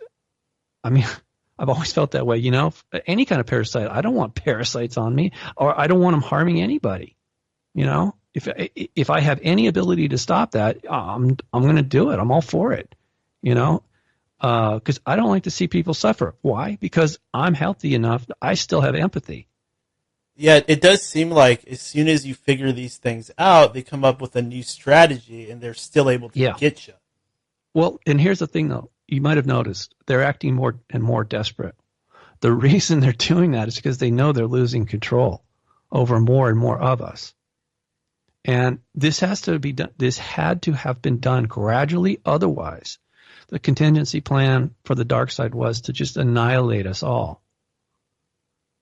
Okay, because they've, in their crazy perspective of things, they think they see us as their property. We are subjects of their empire. No one can liberate us. That's. It's not even offensive. It's like that in their mind. That's breaking the law, their laws, the completely nutty, insane laws that they created. But you know, from the very beginning, his empire was built on sand. It's corrupt to the core. It lacks integrity. These guys and girls, all of these souls, they constantly. They don't cooperate. They don't collaborate. They're constantly trying to manipulate and control each other. So it's a house of cards, and you can see that it's falling.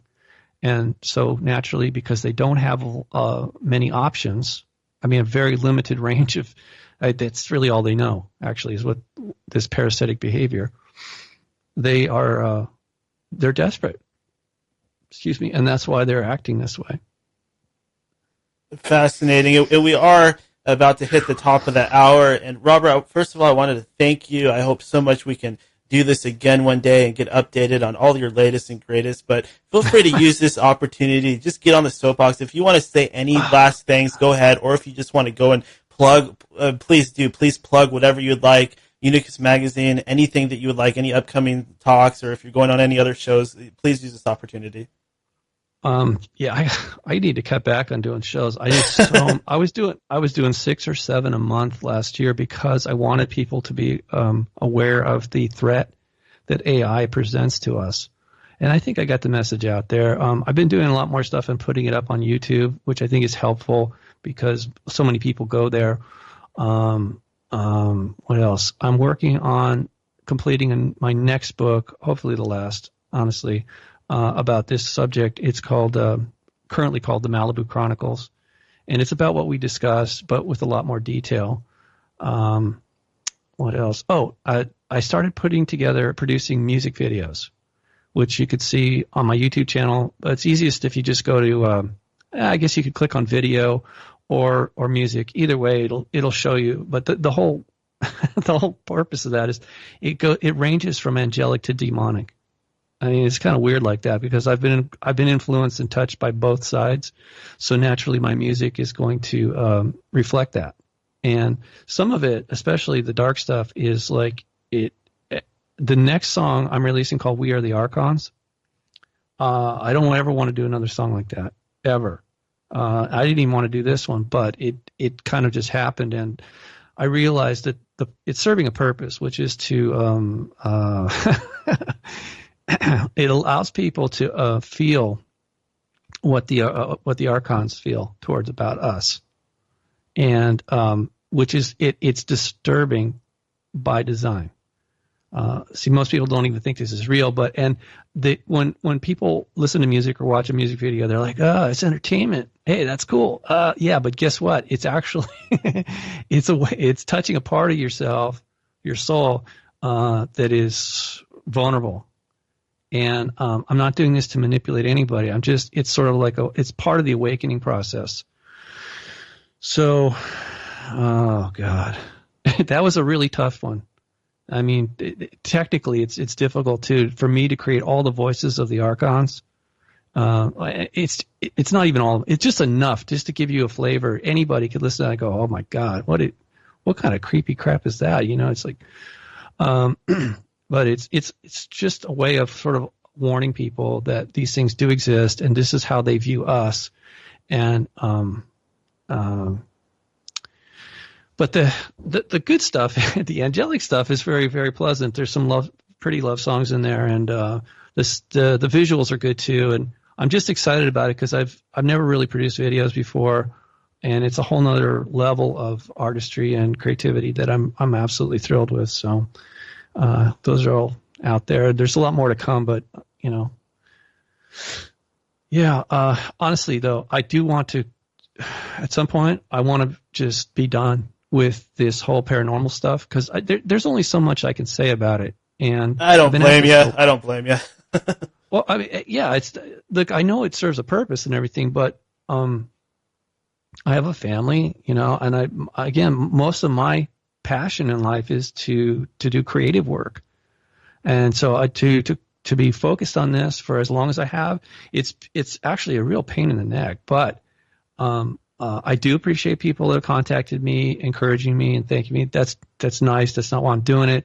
But at some point, I will retire. Honestly, for real, I just don't need to do this for much longer. I think I pretty much said everything that I know or feel to be true.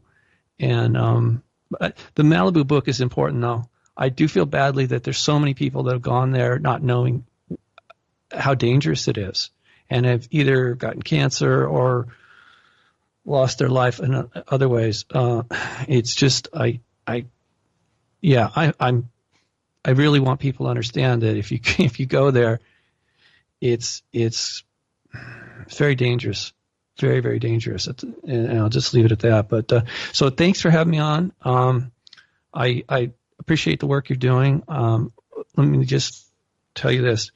It's not insignificant.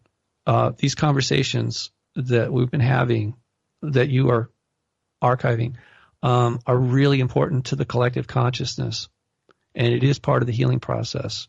It isn't just entertainment, although sometimes it is amusing or intriguing. This is how we're getting well, believe it or not. I know this may sound weird. This is our medicine. Since we're dealing with consciousness, having this level of conversation is actually part of how we get well. So I do thank you again, and I hope you understand how important this is, what you're doing. Yeah, absolutely. And once again, it is just so great what you're doing. And I think that you are talking about something that I don't really hear anybody putting it together the same way. And I like the way that you keep things kind of open and you're willing to change your perspective if new information comes forward. And mostly just thank you once again. I've wanted to talk to you for so long just because I've had so many of these weird experiences, and I think these things are in my head all the time, basically. So no. I do definitely appreciate your kind words and your advice, and I'd definitely like to talk to you again if you are still doing it. And if you're not, like I said, I don't blame you. Hopefully you'll have a good retirement. Look, I don't want to mislead people. I'm living a very good life. By human standards, I'm middle class, always have been, and it's becoming increasingly rare. But I also know that, where I do count my blessings every day. I don't hate it here. And by the way, I don't hate or fear Lucifer. I want people to understand that too. I'm not on a crusade. I'm not condemning anybody. I'm just pointing out the fact that he is ill. The people around him are ill. That this is an infection that is contagious, and I feel it puts things into the proper context. Because I hear this from a lot of people. Oh, it's inconceivable, incomprehensible. I don't understand. Well, how could anybody just go cut somebody's head off, in the name of God?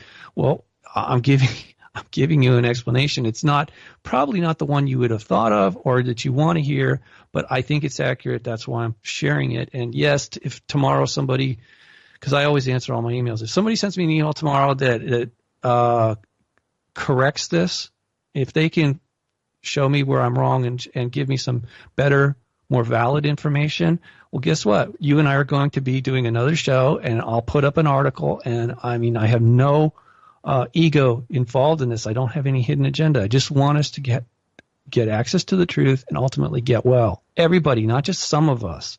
I want everybody to get well because we're all family.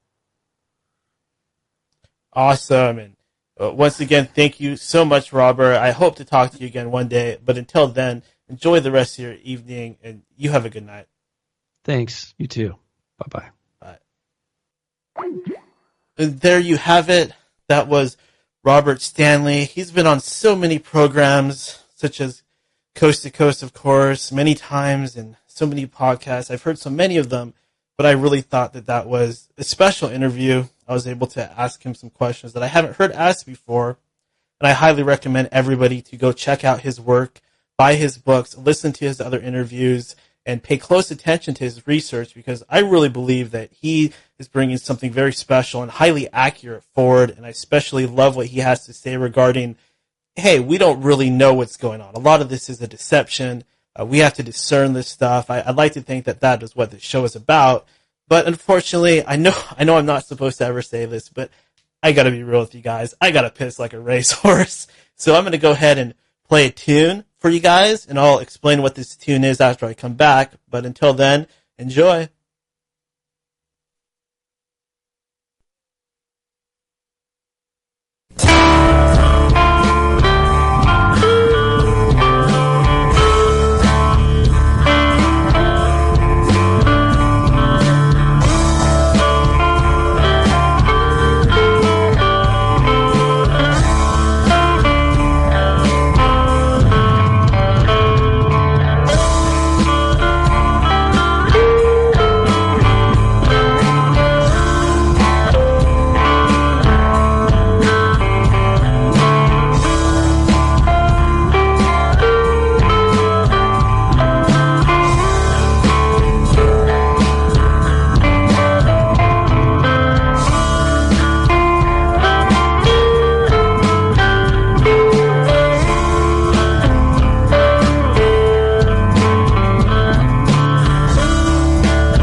hello, everybody. Welcome back to End of Days Radio. This is your host, Daniel. That tune that you just heard, it is called Odin's Chalice version 3. And guess who that was by? None other than our buddy Al. You guys know who Al is, right? He calls into this show every so often, and he talks about all kinds of strange things. Some of it is very interesting. He also goes by the name of Jesus Christ, which is awesome. But let me tell you, I was skeptical of Al and his music. He wanted me to listen to his music. I get sent so many things. So a lot of times I just kind of, I'll ignore it until I'm able to get to it. But I finally took the time to listen to Al's music. And oh my God, is this good? This is really legitimately awesome. It is good. It is something that I would legitimately listen to on my own. I just cannot believe how talented the guy is. So big shout out to Al. Thank you so much for letting me use this great music of yours on the show. It fits the theme so well, and I definitely enjoy playing it. So shout out to Al. Oh boy, so much has been happening lately. I did just want to talk a little bit about a few things that have been going on in the world. We'll just talk a little bit in general. Use this last half hour, this wrap-up portion of the show to just kind of ramble on about things. If you are so interested in hearing me talk about various subjects. I actually like this part of the show because it lets me talk and it lets me express myself. So I love being able to get behind the mic and just talk about whatever's going on in the news. Or just if I have some thoughts about something or some advice or some opinions. One thing that I wanted to start off with is I just wanted to remind everybody that I have no agenda here. I don't make a dime off this show. It all goes back into the cost of hosting. I don't make any money off of this. I enjoy the attention. I mean, who wouldn't? But ultimately, my ego isn't the main goal here. It's good to have a healthy ego and to have things in your life to build your self-esteem, but no, that's not the main goal here. And believe it or not, I don't have any agenda to become a stand-up comedian or anything like that. I know a lot of people think, oh, Daniel, you're always making jokes. You're trying to be funny. He's trying to get into stand-up comedy. He's trying to be Joe Rogan. No. I'm not trying to become a stand-up comic or anything like that. I wouldn't even, how would I even go from doing this to that? It just doesn't make sense. I really feel I have a mission here. I believe in it. What I'm trying to do is I'm trying to get knowledge out there to humankind, to mankind, especially young people, because, while this show is for everybody, I do notice that young people in particular nowadays, they just stare at their phones and they don't really read that much. So I would really like to connect with them because they're the future. They're the people that, think about it, if they get this information now, what are they going to become 10, 15 years from now? They're going to be, speaking of super soldiers, these people are going to be the truth seekers and researchers of a new generation. And they're going to be so much more ahead of us, if we even make it that far as a human race, that is. But I definitely just want to connect with as many people as possible, and I love for this to be an interactive thing. If there's any way you'd like to contribute to this show, if there's anything you'd like to do for it or anything you'd like it to do for you, let me know. Stay in communication. You guys know how to get to me on Skype. You can get to me through the emails and, Twitter, social media, things like that. I'm on Twitter. I'm on Skype, NinjaShoes777. Ninja Shoes on Twitter. So I like to keep this highly interactive. And don't ever treat me like I'm a star or a big shot or anything like that, because that's the last thing that I want.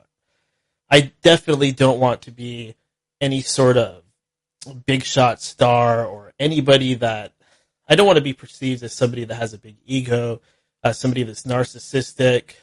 And I'll do certain things like I'll make music for this show, or I'll, give myself grandiose titles like King of the North or, stuff like that.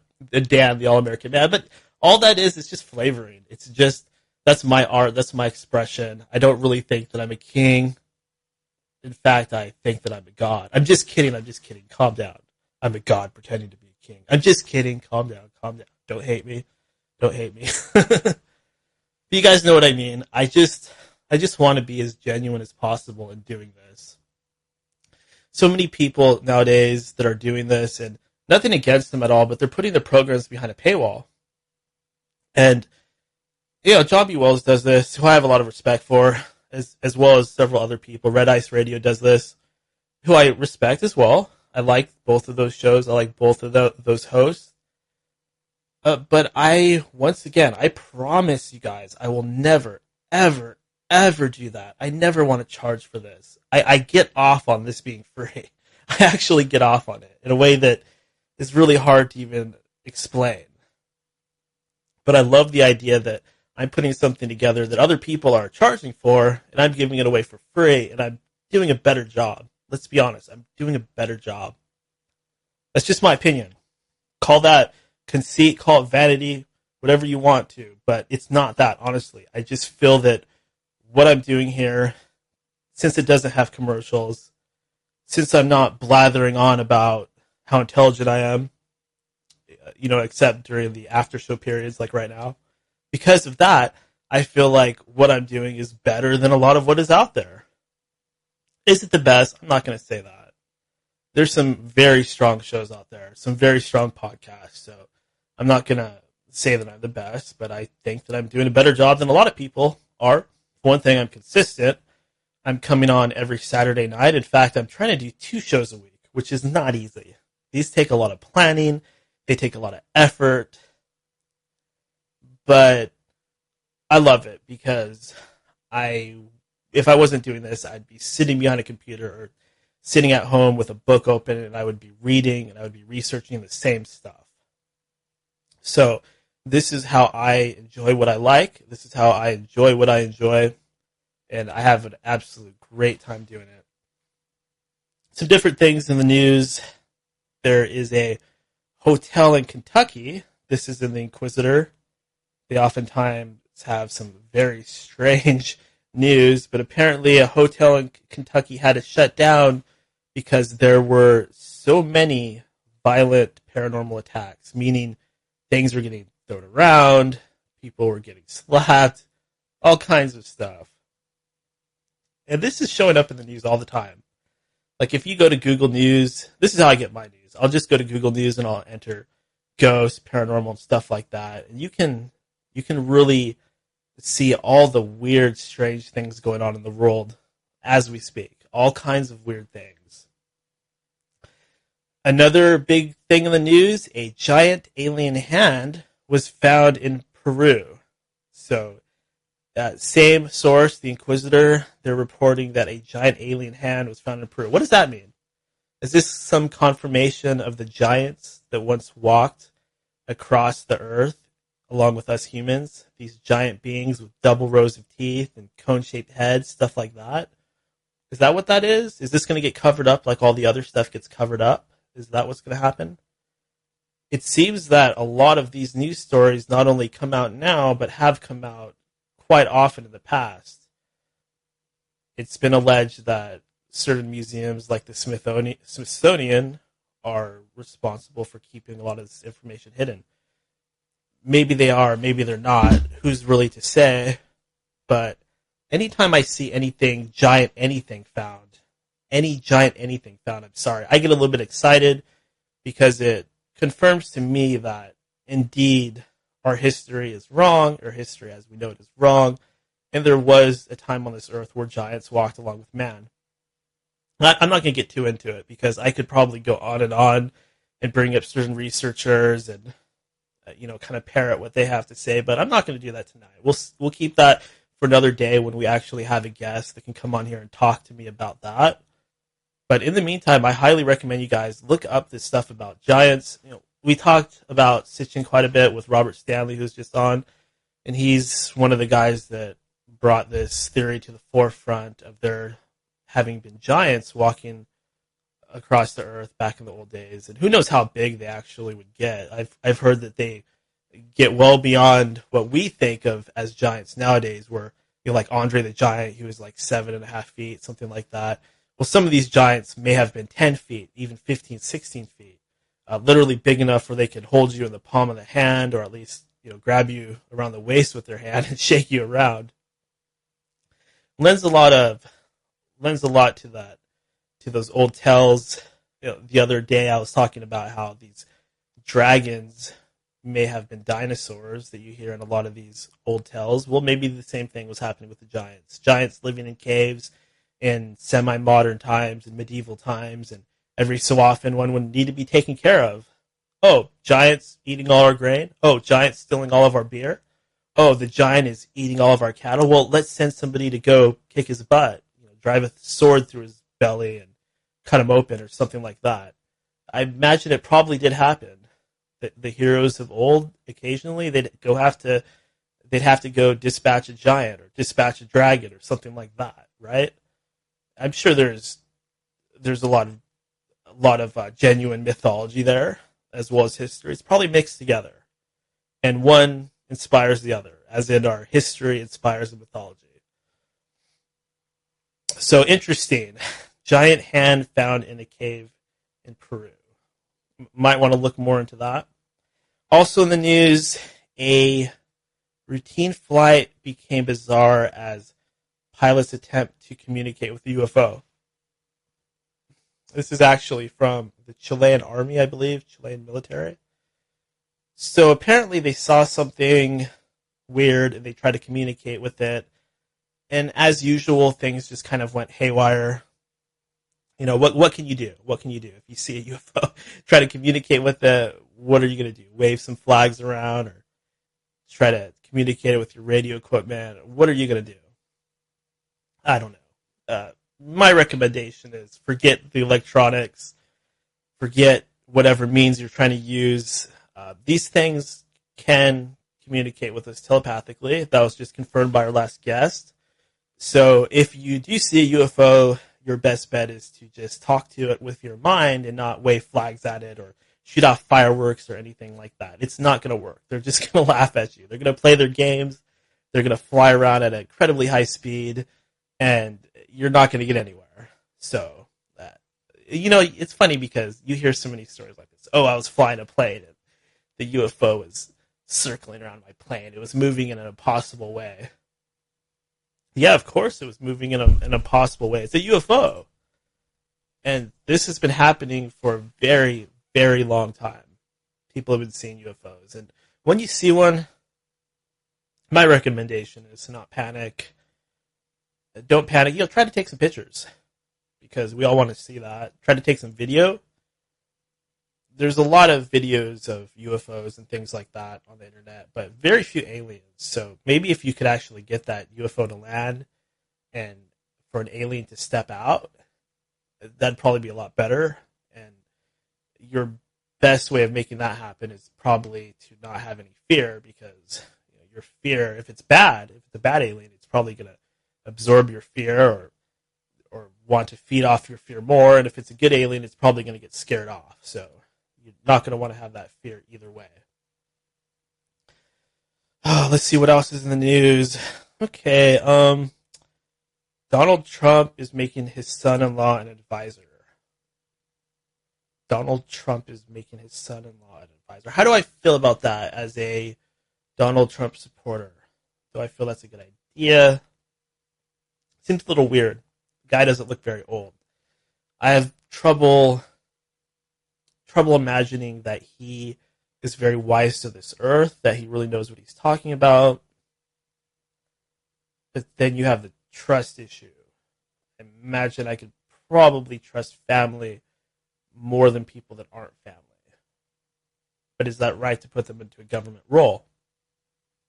Especially somebody who seems so young. Especially because allegations of nepotism, I believe, have already been going around. So I'm not sure if that's the move. But then again, maybe this guy has something to contribute. Maybe he's worked, I haven't really looked into it. Maybe he's worked for Trump. Maybe he's worked in the business. Maybe he's good, right? Maybe he's good. Maybe he's a good businessman. Maybe he's smart. Trump is the president. He was elected legally, whether a lot of you want to admit that or not. I know there's a lot of people still crying because Trump got elected. And, I could comment on that. I say, at least try to get over it, because he hasn't even been sworn in yet, and you're already crying. Let him actually do something wrong before you criticize. Because right now, a lot of you people just look very foolish. A lot of those celebrities out there that are criticizing Trump, just being ridiculous, making clowns of themselves when he hasn't even done a darn thing yet. I really think it's time to settle down and give the guy a chance. And then if he screws up, or at least does something controversial, then, criticize him all day long. But this dump Trump stuff, stop Trump, Trump's a dictator, I mean, come on. That's so childish. He's not a dictator. He's just a rich man, a celebrity, a good businessman that somehow managed to win the presidency. And to act like he's Hitler or the devil is just inaccurate. For one thing, we don't live in Nazi Germany. We live in a democracy, or what's left of a democracy. So how are you comparing Trump to Hitler? And once again, somebody please show me one bit of evidence that Donald Trump is racist. Email it to me. Send it to me over social media, because I'd love to see it. I don't want to see some exaggerated BS, some crazy liberal media spun piece that just, you can tell there's a swerve on it. I want to see something legitimate that proves to me that Donald Trump is racist, or that Donald Trump is a horrible human being, because I haven't seen anything like that yet. I just see a guy trying to make a difference, a guy that's at the end of his life. Look how old he is. He only has so much time left. Give him a chance. And I hope I don't end up regretting my words, because if Trump does turn out to be horrible, then I will admit it. I will admit it on this program. I will say, look, I backed the wrong guy. I should have backed Hillary Clinton. No, I'm not going to say that. I should have backed Bernie Sanders. I will admit that I should have backed, the candidates were so bad. Who would I even go with? Jeb Bush? I don't know. I'm not going to say that I should have voted for Bush. He didn't even make it past the primary, so what would be the point of that? But I will. I'll admit it. If Trump starts screwing up, if he becomes the person that people say that he is, I will admit it on this program. And you can call me out on it. I don't care. A lot of women stealing babies. Why are they stealing babies? Why do women steal babies? Chances are it's somebody that either cannot have kids or is just extremely mentally ill. Most likely both, right? Protect your kids, people. I mean, there's a lot of women out there that are looking for kids to steal. Meaning, if you leave your kid alone in its stroller, if you leave your kid at the park by themselves, especially if they're extremely young and they can't cry for help, there's always a chance that your baby could get stolen by one of these women that cannot have kids. And they're crazy. You heard that story years ago of that woman that actually attacked a pregnant woman, ripped her baby out, and the woman lived, but the baby died. She cut it out of her belly just because she was so crazy and she wanted a baby. It's just, it's horrific. She destroyed 2 lives because of her crazy baby frenzy. Very mentally ill, sick woman. Destroyed that woman's life, took her child away just because she's jealous or whatever was going on.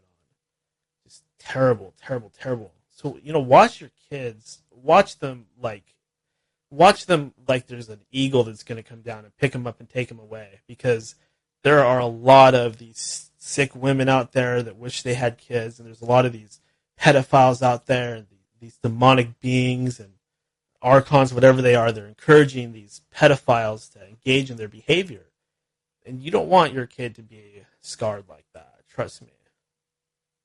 Keep an eye on your kids. I know it's impossible to watch them at all times. I completely agree with that. You cannot watch your children at all times. But be careful who you trust, if you're going to hire a babysitter, check them out. Make sure you got that nanny cam in there. Don't let your kids go and play at the park and play on those toys and play on those big toys and stuff by themselves. Don't be one of those parents that just lets their kids go and play on their own. It's maybe you could have gotten away with that back in the 50s, if even. But I know so many parents like that. Oh, kids left. Oh, they're back. Who cares? They're fending for themselves. Don't do that. I mean, don't be overprotective, but don't be a white trash parent that just doesn't put socks on their kids. You know what I'm talking about? Lets them run in the street.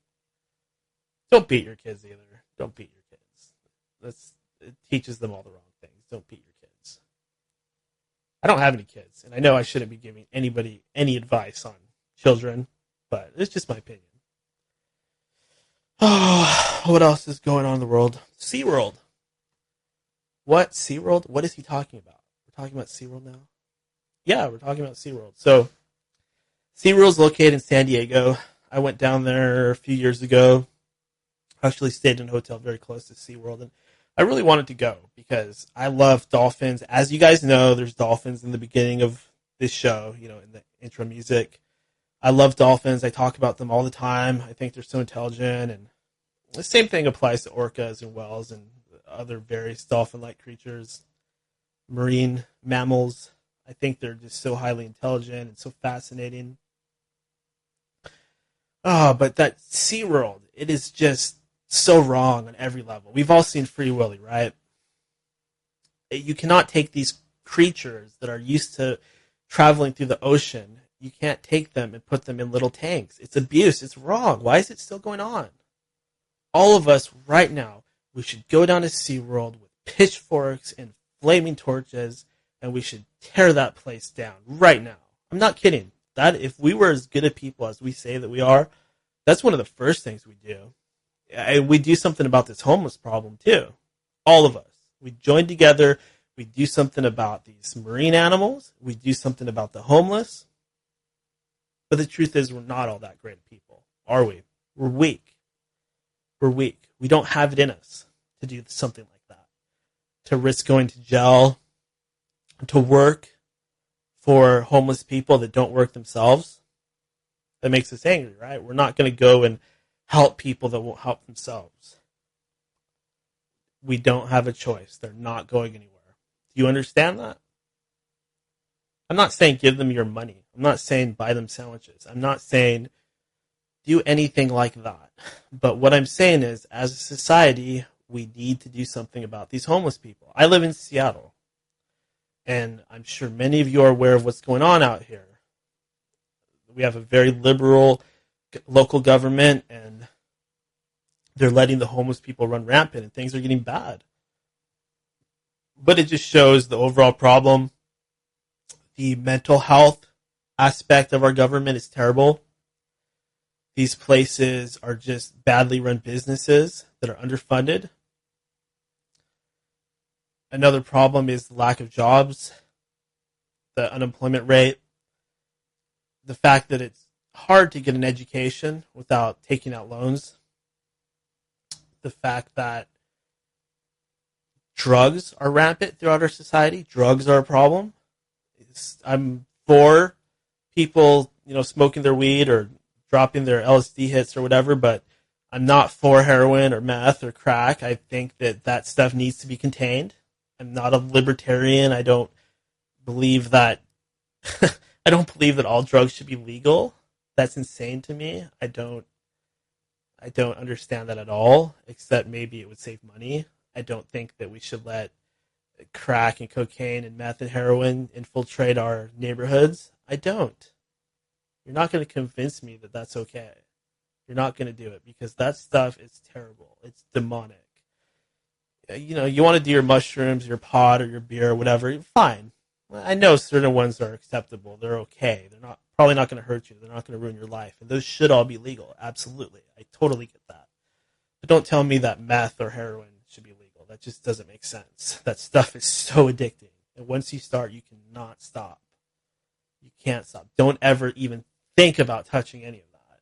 Don't. That's me telling you, all of you people out there, if you ever get offered any of those drugs, you better remember what I'm saying right now. You better not even touch them. That's from me, personally. Because that's a one-way ticket to hell. It's a one-way ticket to hell. And no one's going to pull you out of that. You might have help, but you're not going to want it.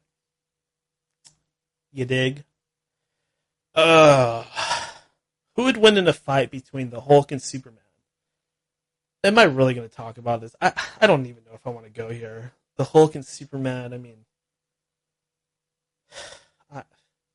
it's just such a ridiculous question. This isn't a comic book show. It's not about superheroes fighting each other. Sorry, I got to go to Superman. He can fly. He can move super fast. He has heat vision. He has breath that can freeze things. He can vibrate through objects. He has powers that I don't even remember. Superman has powers that sometimes show up spontaneously throughout the years. Of course, Superman would win. The thing that the Hulk has to give him an advantage, for those of you that kind of know superheroes and superhero movies and comics, is he can get stronger the longer the fight goes on. But here's the problem. The Hulk does not have super speed. The Hulk cannot fly. The Hulk has no sort of energy projection. So realistically, Superman is going to fly around his head super fast, and he's going to burn the Hulk's head and just burn the Hulk's head down to a crisp, and then the Hulk will just fall over dead. Maybe he'll grow a new head, no problem. Superman scoops him up and tosses him into the sun. The fight's over. The Hulk is not on the level of Superman. Don't try to tell me that he is. The Hulk is not going to beat Superman. The Hulk is an awesome character. He's one of my favorite characters in comics, and he's insanely powerful. He's insanely powerful. He's one of the strongest heroes. He's one of the most powerful heroes. But Superman is on the level of a god. He's just that much higher on the food chain. He's on a completely different level, like a lot of these DC heroes. There's a lot of cool things about Superman. I mean, just to tie it back into paranormal. He's an alien. He draws energy from the sun, which is kind of interesting because the sun is worshipped by a lot of ancient cultures. So right there, those are some ways that Superman ties into this. I just want to talk about Superman. Let me level with you. I want to talk about Superman the Hulk. It has nothing to do with the show. But you know what I mean? Superman, he takes that fight he takes it 10 times out of 10. And you know what? Maybe I'll do some other matchups in the future. We'll see. Gnosticism. Talked about that a little bit with our guest, right? Yeah, I'm into it. I think that it's fascinating. There's not a whole lot there. We have very little information about these people, what they believe, what they're into, but I like it because one of the general themes of Gnosticism is that I'm never going to have it. I'm never going to have all the answers. I'm never going to have the absolute truth. No matter what I find out, it's always going to have an element of deception there. And the Gnostics knew this. And they knew this because they had direct experience with these odd entities and beings. They had direct experiences and they were being deceived. They managed to discern it a little bit and form some sort of belief or religion about it. Admittedly, I don't know every little thing there is to know about Gnosticism or what these people were up to. I should probably research it quite a bit more. But I think as far as all the various religions and belief systems out there, I dig it. I think it's the best out of what is out there. If I had to just pick one, my second choice would probably be Buddhism, because it's so, you don't have to take these huge leaps of faith, and there's so much good wisdom there. So I would go with the Buddhism, but above all, I think Gnosticism, I think it is definitely something that everybody should look into. There's a lot of religions out there, and I think that a lot of them have something to offer, but I like Gnosticism because it's kind of like the anti-religion. It's where you pull things apart and try to see through the deception. So maybe we need a more modern word for it, because what are you going to say? Hey, come be a Gnostic. People are going to say, what are you talking about? What's that? That's something from a video game? Oh, yep, so much stuff going on in the world today. In the world right now. A lot of the stuff that we see on the news, it's about celebrities. And I just don't want to talk about them. I don't want to talk about, Soulja Boy and what's the other one? Chris Brown. And they're supposed to have a boxing match or something like that. Oh my God. What is even going on there? Is this fake? Are they really going to box each other? Supposedly Mike Tyson is helping Chris Brown and Floyd Mayweather is helping Soulja Boy. Are you kidding me? It's never going to happen, first of all. They both have too much to lose. It's just a couple of guys trying to get in the headlines, trying to get people to pay attention to them. A lot of these rap artists are just experts at this. It's kind of a pro wrestling model. It's get people to pay attention to us, get people to choose sides, make it matter, make people pay attention. It's manipulation. It's manipulation. It's a form of it. It's a form of mind control. Professor Griff, he wrote a book. I've talked about this before. It's about hip hop and Illuminati and things like that. I haven't read it yet, but it's on my list, along with a lot of other books. I've talked about this a little bit before, but part of the problem that I have is that I need to read everybody's book. Like, I hate having people on when I haven't read their book yet, but I have this long backlog of books, and I can only get through so many. I'm doing 2 shows a week. So I just have to do my best to put that time aside and get through it, because I love to read. I love absorbing information through books. And the more you read and the more you learn, the more you realize you don't know. And that's the main thing. You just got to keep filling your head with knowledge. Just filling it with knowledge. Just keep going. Because the more you do that, the more wise you'll become, the more powerful you'll become. And really, knowledge is truly power. Above all things, knowledge is power. The pen is mightier than the sword. It always has been and it always will be. So don't feel bad if you're not athletic or you don't play sports or you're not that type of person. Don't feel bad if you're an intellectual or an artist, or even if you're not. If you're not athletic and you're not smart and you're not an artist, you still shouldn't feel bad, because chances are you have something that you can contribute that is entirely original. Or maybe you're just a good person and your friends and family love you very much. And you know what? That's good enough too. That is good enough too. You don't have to be anything for anybody. All you got to do is live. You don't have to prove anything. You don't have to be better than the Joneses. You don't even have to keep up with them. Why would you? Right? Why would you? You don't have to do anything. When you're young, you want to be involved in stuff. I get it. You want to go out there and compete. There's nothing wrong with that. That's natural.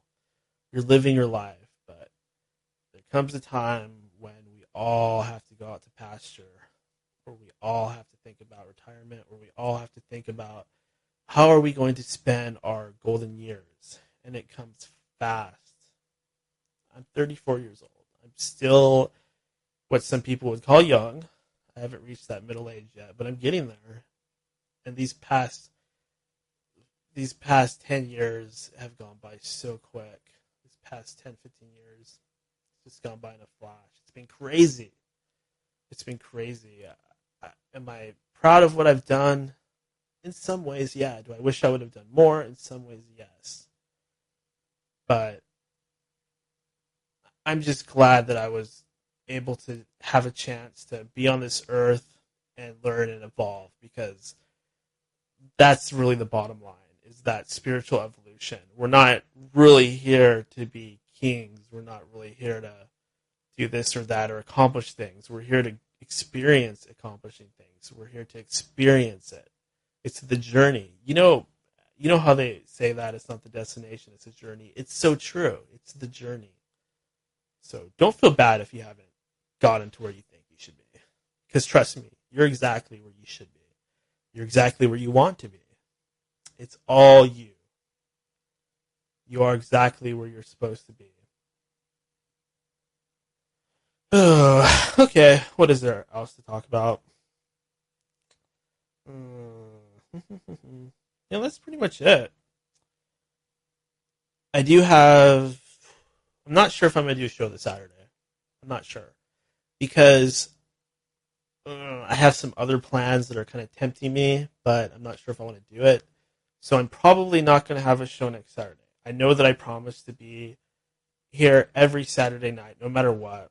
But I did do 2 shows this week. Remember, I did a show Saturday, and I did a show today, and I think that I just did a show like not that long before that. My show with Ralph Ellis was the Tuesday before that. So I've been doing 2 shows a week. So I need a break. I'm sorry. I love you guys. I want to keep doing 2 shows a week. I want to keep being here every Saturday night. But this Saturday, I think I'm going to take it off because even I need a chance to unwind. Even the great and all-powerful King of the North, Daniel, he needs to do a hunt and relax. He needs to go hunting for some wild deer and get things off his mind for a short period. So I'm going to take a little break. This Saturday, I'm not going to be here. Do whatever you want. I recommend for you guys to use this Saturday to go out and do something that you would do on a Saturday because you don't always have to be. You always don't have to listen to my live show, right? I mean, I don't want you guys to give up things to listen to me because you can listen to me at any time. This is a podcast. You can download it through iTunes and you can listen to it at work when you're driving. I want you guys to know that I like when you do that. I like when you listen to my show when you drive to work. I like when you listen while you're at work. I like when you listen while you're doing other projects and things. I think that's awesome.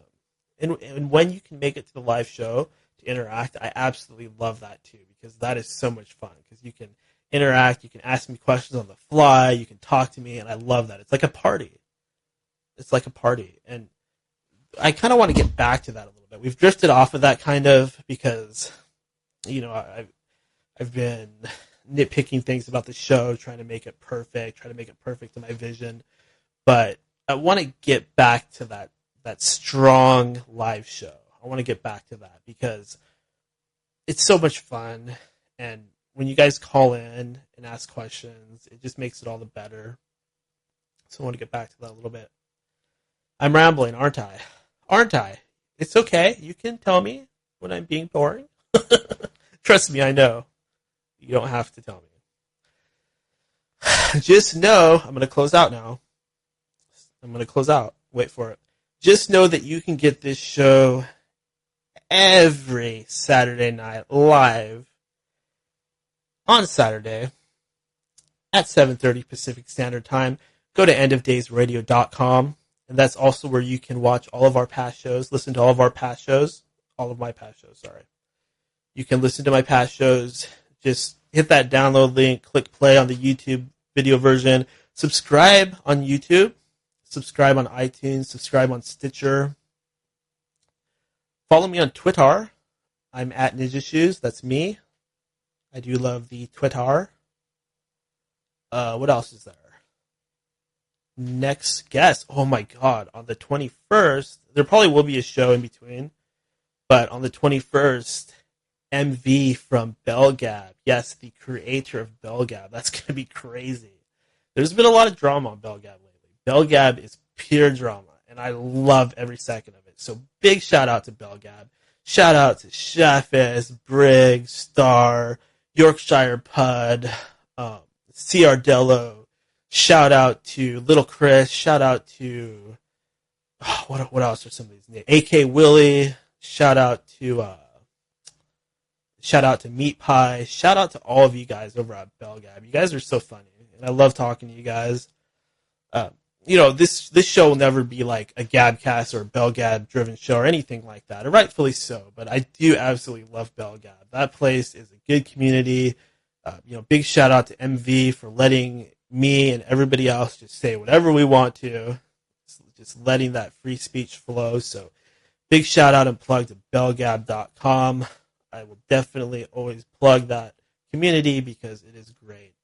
And if you enjoy me, if you're a fan of pro wrestling or mixed martial arts, I do have an entirely separate show, believe it or not, that is the Ninja Shoes Pro Wrestling and Mixed Martial Arts show, and you can go to ninjashoes.net to get that.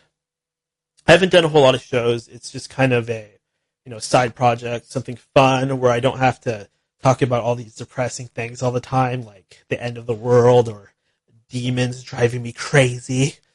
You know what I'm saying? Sometimes I just want to watch some wrestling. I want to watch some Ronda Rousey, or I want to watch some Vanderlei Silva or some Hulk Hogan, because it passes the time and it puts me in a good mood. So if you are a pro wrestling or MMA fan, check that out. I'm really working hard on that show. This is the main thing. This will always be the main thing, but I'm also doing that, and I'm working on that. So just wanted to plug that. Apology to Yuck Nasty. You guys all know Yuck Nasty. He's on the Get in the Corner comedy podcast. I told him he could call in, last night or the night before, when I did that last show. Day before yesterday. And I ended the show and I got offline, and right after that he was ready to go on Skype. So I feel so bad because I've been trying to get him to come on for so long, to plug his show and to shoot the shit. And I kind of screwed him up. So I kind of screwed him over just because I wasn't on top of things enough. So, big apology to Yuck Nasty. I don't know what happened there, but, whatever you need from me, I'm there for you, buddy. So, once again, I apologize for that. And otherwise, that's it. I mean, shit. That's it. All of you guys, thank you so much. I think I'm going to use this call sign. Thank you so much, everybody. I am the voice in the night. We are the resistance.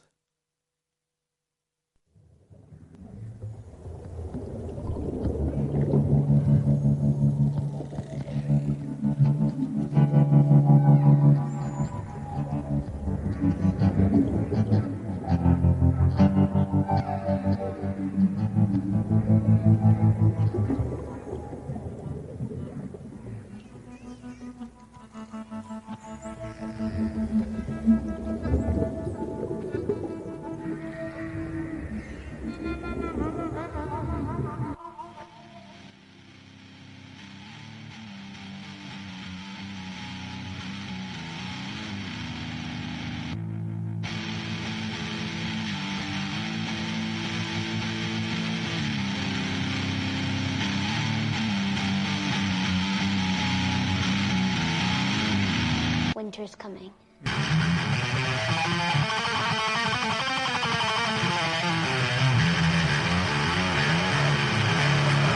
The king has returned! From the broken ruins of Babylon, this is